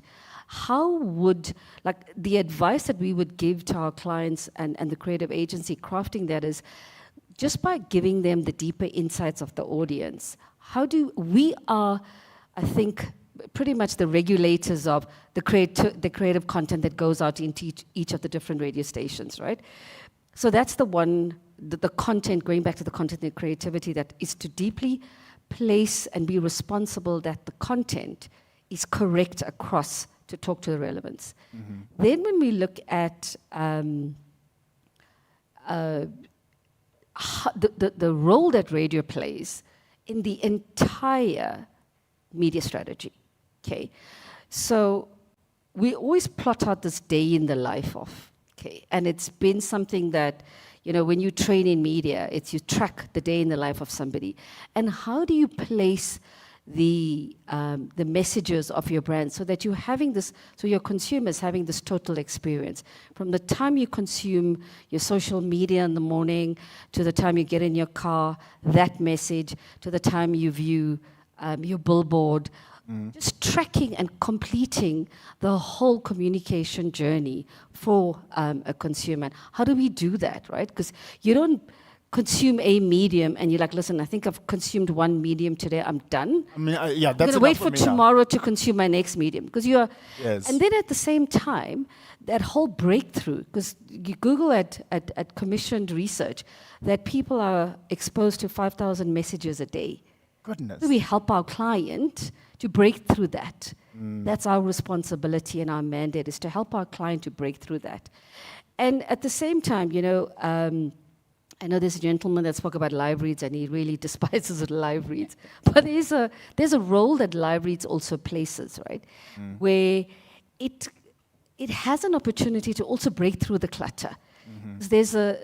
We talk about native advertising, where native advertising is kind of an interplay between advertising and live reads, but there's a credible nature to it. When will we recommend to a client that, based on this product, how should you recommend that? Yeah. And how that comes into play? Got it. Gugu, it sounds like a very intricate process, because it is. When you are getting marketing right, and when you are getting marketing right in radio, it isn't the spray and pray approach. It isn't what it was 20, 30 years ago. It is very intricate and takes a lot of details and layers. What would you say to encourage people to get out of the previous mindset and say, this is something that we have to do? We don't just talk about the generic working customer. Even within a specific LSM, you have a very, very wide spectrum of who your consumer or who your listener is. What has your experience been with regards to that layered marketing experience within radio, and what would you say to encourage marketers to do in order to be invested in that? So there's an element of getting inside the programming, which what it means for us is we have to understand, besides reach and frequency, the relevance also comes in understanding if there's a slot at 1:25 p.m. On a particular show, what is within that. And you may find we are a technology brand, and that there's a 2-minute segment there talking about technology. We may have missed it if we were just chasing reach and frequency, right? Because we're looking at, go to drive time, go to morning shows. But by understanding that, you are able then to say, my brand is more relevant placed alongside this. And that comes with, I spoke about partnerships earlier, not just giving the agency a brief and saying, hey, here's our annual budgets, here is who we want to target, go and find the relevant stations and spots, right? It's about making sure that sometimes we walk the journey with them. We go to SABC, we go to the different stations, we go to Prime Media, and we understand what is in their programming and what they're planning for the year ahead as well in terms of new things that they want to do. And then we can identify opportunities then for us to do things a bit differently than we would if we just ask for generic sports. So there's that element of making sure that the partnership is not just between just us and our agency, but also the people that actually know what's going on the station. So that's one element. And I think I'll take it also to just the podcasting space. So I'm talking about understanding what's inside the programming, because you can then identify how do you extend that outside of radio. So as an example, if there's a technology slot or a niche segment within a particular program, you can then influence possibly having a podcast directed towards that, right?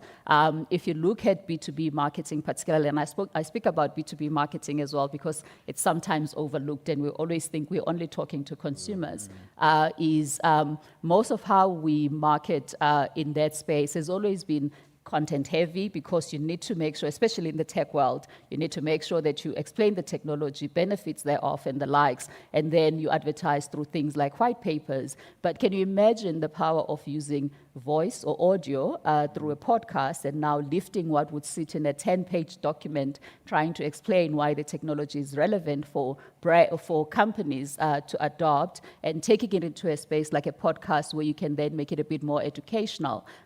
So I think it's literally the partnerships and making sure that you go inside the programming and not just look for what will give you reach and frequency, but also relevance. Yeah. Johan, doesn't Gugu sound like the perfect client? She's open-minded, she trusts the process, she's willing to be in the process.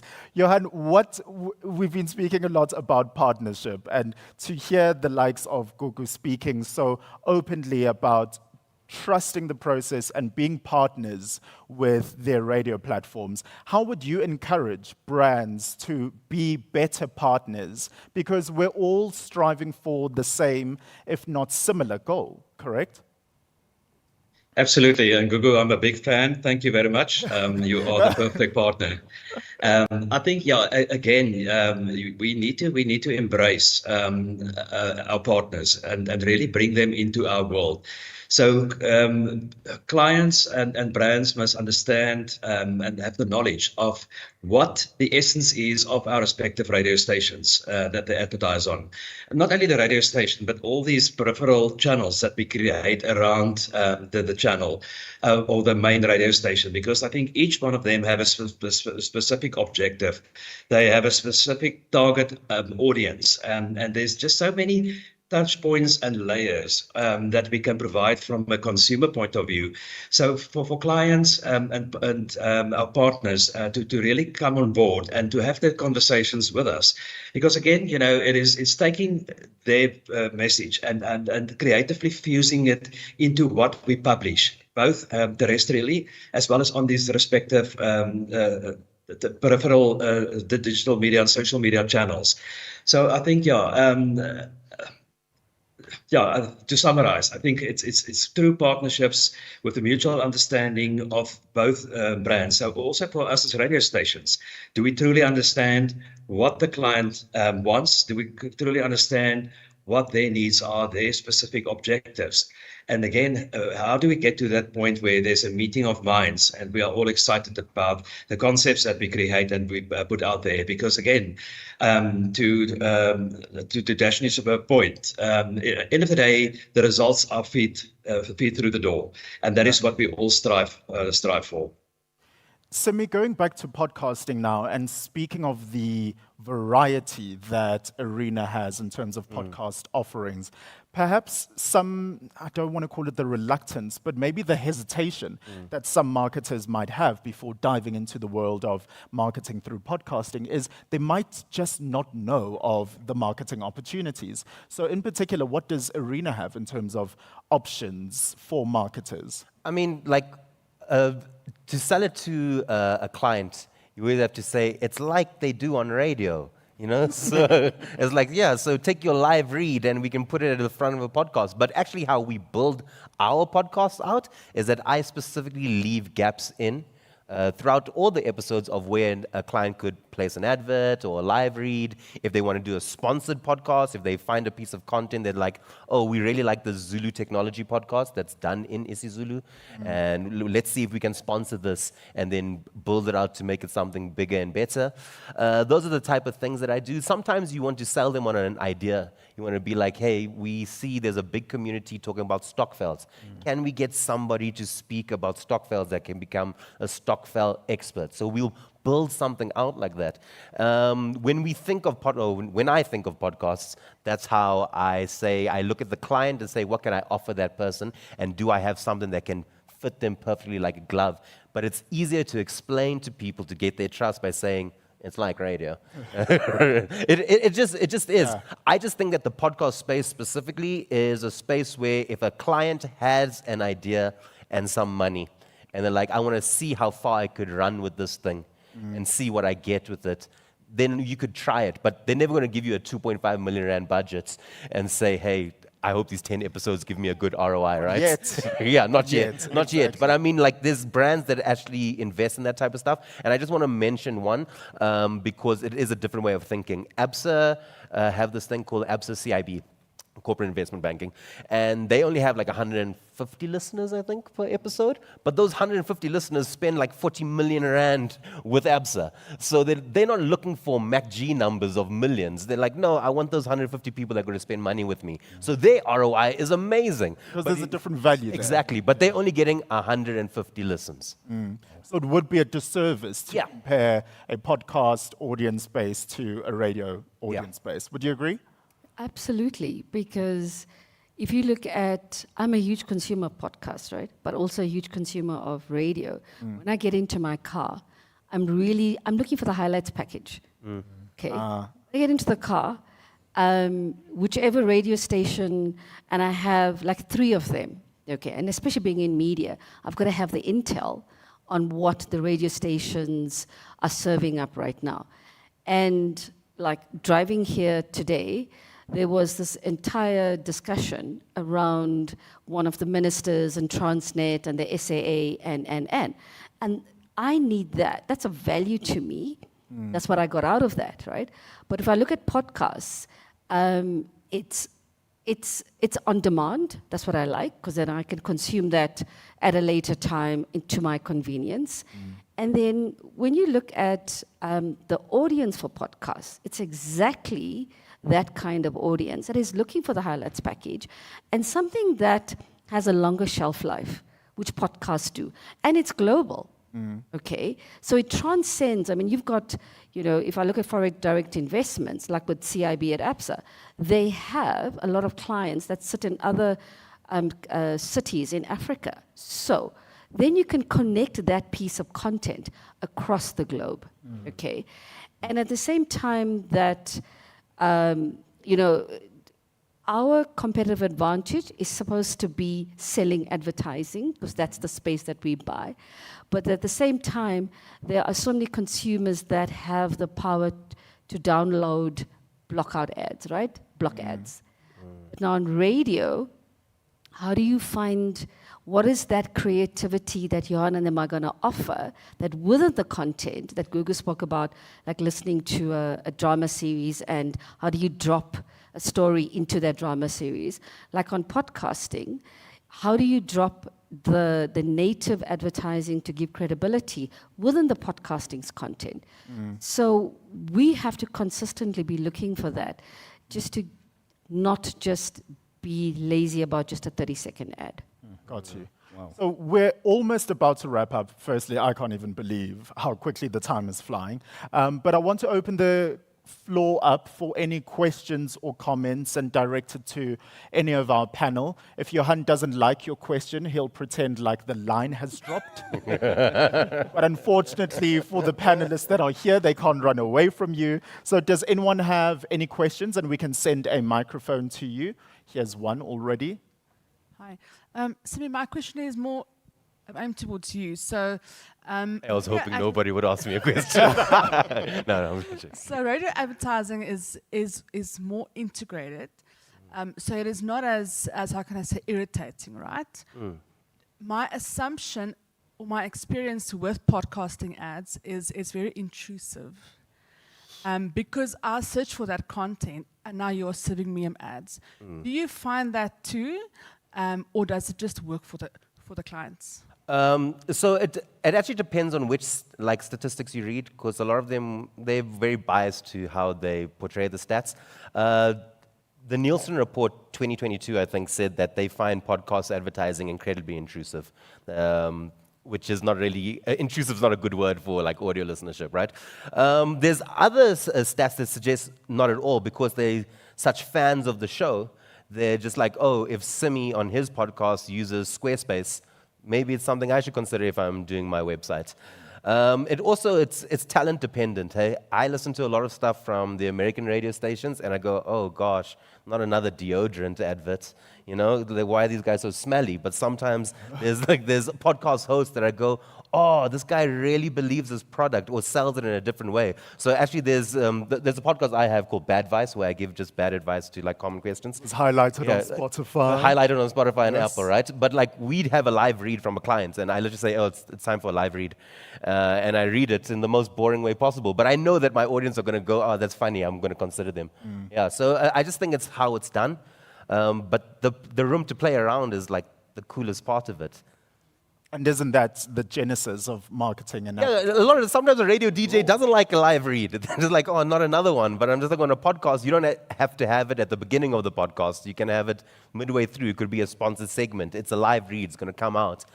Maybe that will make it sound less intrusive. But according to Nielsen, who I trust their report a bit more, they do say that podcast advertising is intrusive. And I kind of believe the reason for that is because it comes at the front, and it comes at the end, and it comes in the middle, like a radio show. Awesome. Any other questions that we have in the room?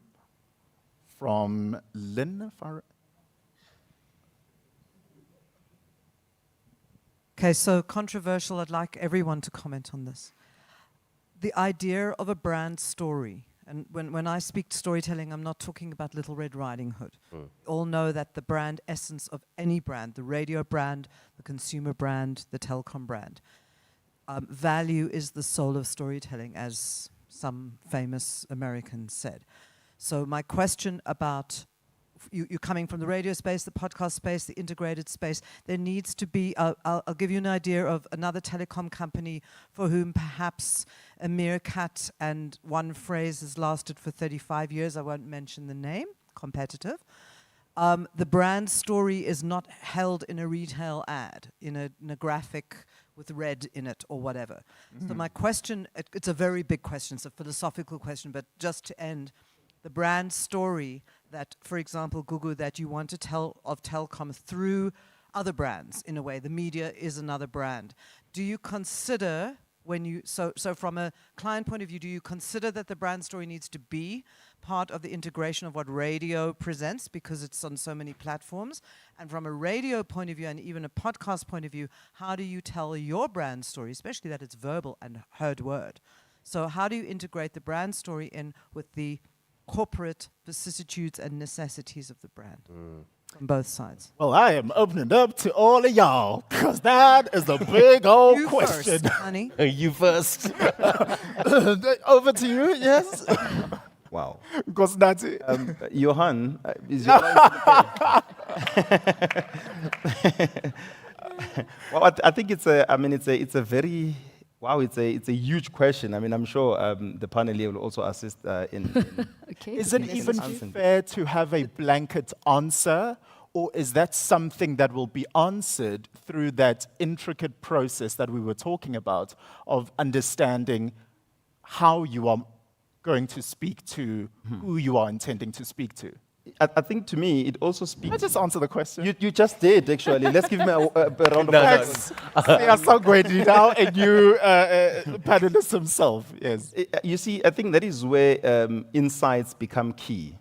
In understanding how consumers are consuming brands, how consumers are consuming you as a brand, and also how you become a solution, or rather you become part of the solution in the quest towards consumption.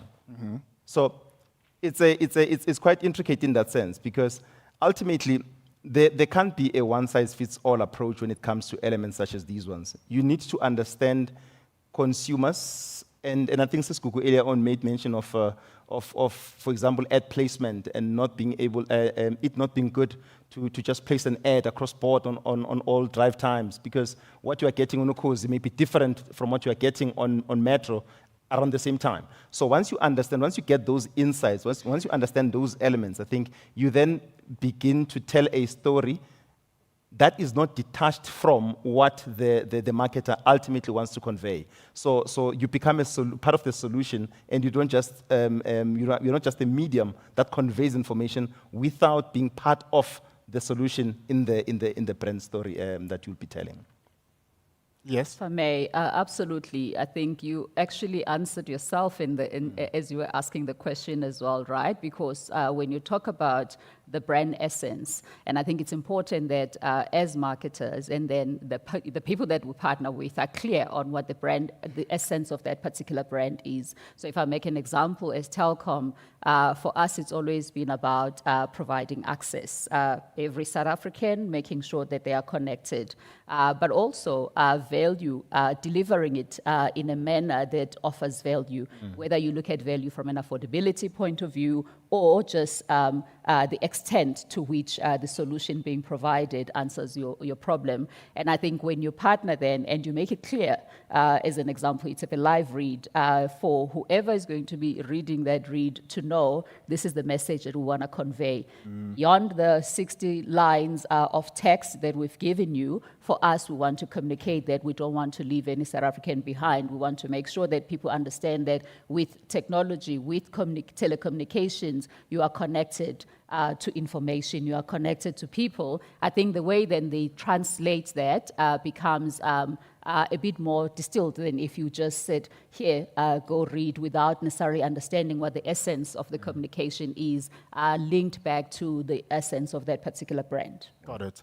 So here's a question coming from someone who's watching virtually. They are asking, and I'll open it up to the whole panel, considering the various strengths and reach of radio, TV, and digital advertising, how do you recommend allocating a budget to maximize impact and achieve specific marketing objectives? How long is a piece of string? Exactly, right? You have a story to tell, okay? And you have to understand exactly where the consumer is in their life story, okay? And when you want to allocate a budget, your objective is for that consumer to buy your product. Now, when you have a budget that says, listen, I just want to do an awareness job, that is so dangerous.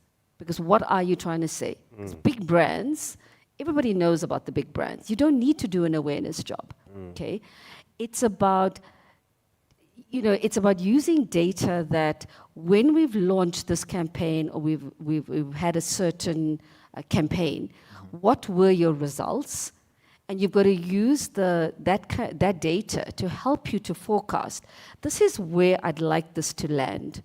Okay, because remember when a CFO and the CEO is handing you a budget, okay, when they give it to Gugu, she's like, listen, I'm holding you responsible for this. I need a return on this. So I think that's what it is. You've got to just understand what is the requirement, what is the need, and based on the objective of bringing back sales, you then will use past data, forecast data, where the industry is at that time, and where your competitors are also at that time. Because if your competitor's share of voice is at, say, 85%, and you are going in and you have a 10%, how do you play with that, and how can you be effective to be noticed? Right. So there's so many different factors that one has to take into account when you look at how do you place a budget into a specific medium and how that medium plays with the other mediums to create an attribution result. Because when people are listening to radio and there's a product that they've heard about, they then take that search online just from that radio ad to look for that product. So it has so many different aspects to it. Got it.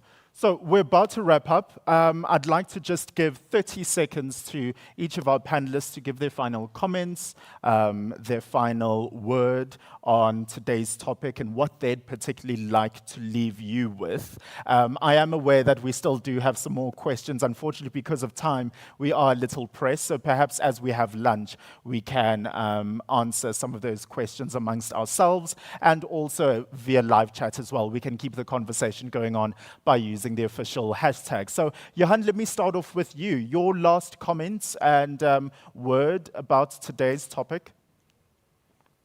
Thank you. I think the future for radio is extremely bright. We will see more transformation in terms of the content offering. There will be more fragmentation in the number of platforms going forward. So I think it's for any marketer and any brand to be aligned and to fully understand where the medium is going and how the medium is transforming, because with every iteration of transformation, the cycle of the consumer will also change, and there will be the consumer will adapt to all of this. And I think that's why it's important then for brands to understand this journey, both from a platform point of view, from a content point of view, because the way I see it, content will also fundamentally change. The old structured way of doing radio is obsolete. It's become more dynamic, and it's more working around emotions. So is it humor, or is it the seriousness that you get on a show like Ask a Man? So how do you then align your brands with this ever-changing medium? And also, we all know that the synergy between the radio and digital it's a match made in heaven. And I don't think a lot of brands really understand how to leverage on that. So it's also up to us as broadcasters and media owners to continuously educate. So continue with our research and truly understand who we are talking to, both from a consumer and from a trade point of view, and then relaying those messages to become enablers. And then ultimately it will be a win-win situation on both ends. Thank you. Fantastic. Thank you so much, Johan. And the fact that you stayed on means you also liked the questions that were posed, so we have your approval there. Simi, your final comments there? I just want to say that we make really, really good podcasts at Arena. So if you guys are in the podcast, I mean, you're looking at a pioneer right now, to be honest. So, so we make really, really good podcasts. And the second thing I would just like to end off with was the SABC out here. Is just I won a competition in 2019 on Gwala Gwala FM. It's my favorite radio station, and I was meant to get a T-shirt, and I still don't have it. And I would really like Gwala Gwala FM T-shirts. It's my favorite radio station. Liar. Yeah. Simi, I don't know if that is the platform here or you also. I just want my Gwala Gwala FM T-shirts. My favorite radio station. You know, Askis. That's all I can say, Askis. Koslati, do you want to have your final word or will you respond to Simi? I don't know. Take it away. The Gwala Gwala FM marketing manager is right there. There we go. Just to sort you out. I'll start just like Simi. We command the market. The SABC commands the market. And I think it's important for marketers to understand that we are not just about radio and TV. We are a multi-channel broadcaster. So it's about integrated marketing. We are providing solutions. Just like one scholar once said that, the future of radio is the internet, not on the internet. So it's not about placing it there, but it's about making the internet a part of the tools that you use in order to ensure that you ultimately meet consumer needs. So it's once you get that, and also bear in mind that consumers, South African consumers, we need to understand them and their nuances and not assume that if it works for one radio brand, it will work for all other radio brands. And I'm saying that because it's in South Africa, you've got Nukosi FM, you've got the Elisedi FM, some of the stations that have, for example, a highest proportion of their audiences in SEM 7 to 10. And that is something that is not, it's a story that is not fully told about African language radio stations. So that means then there's a lot that we still need to learn, and we need to understand those insights, but most importantly, as radio as well, I think it's important that we take those insights to the market so that the market gets to see the story that is untold about who exactly our consumers are. Fantastic. Gugu, your final comment today? I think Nkosinathi said it, radio is the most demographically inclusive medium, and I think it plays a pivotal role in just sparking imagination. I spoke about Skiti earlier, so we shouldn't overlook creativity in radio, because I think sometimes we think creativity is primarily for TV, the big TV adverts. So creativity is quite important in radio as well, and tapping and leveraging of how vastly demographically inclusive it is. Fantastic. And then lastly, Dashni, you get the final word. So if I can appeal to the radio station marketers and the salespeople in the room, when you sell the analog station to us, there are so many other opportunities that go with that, like the streaming, like your website, like your social media, radio influencer platforms.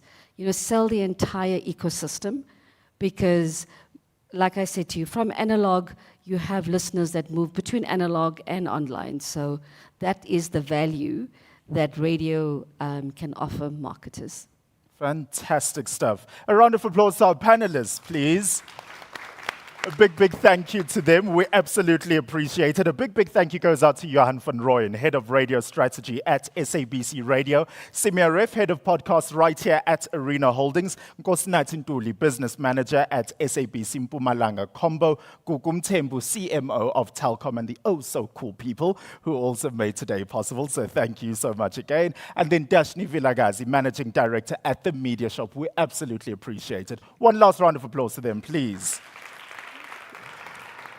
And just like that, that brings today to a close. I cannot believe it, but it has been, if I do say so myself, a stellar inaugural Radio Marketing Masterclass. It has been so incredible to feel the energy, to feel how the room buzzes as we embark on these conversations and take part in these conversations as well. It has been a thrill of mine to be here today. So I would like to say, once again, another thank you going out to our partners who made today possible. A big thank you goes out to the Telkom Radio Radio Awards, Financial Mail Redzone, Radio Always, NAB and the SABC. I would also like to thank all of our speakers and panelists in general from the whole day as well for being here. A big, big thank you goes out to you for joining us virtually. You've taken time out in your day, and that is something we do not at all take for granted. To each and every one of you as well, you have braved load shedding. You have braved robots not working. You have gotten dressed and you made it here. So thank you so much for being here. We absolutely appreciate it. Right now, as the live stream does end, we will have the opportunity to have some lunch and continue to network. So please do stick around for that. For those of you who are joining virtually, well, the conversation can continue on social media. Please feel free to use one of our 2 authorized hashtags. From my side, it has been stellar and amazing to be with you this morning. My name is Sangweni, and until we meet again, see ya. Thank you, thank you.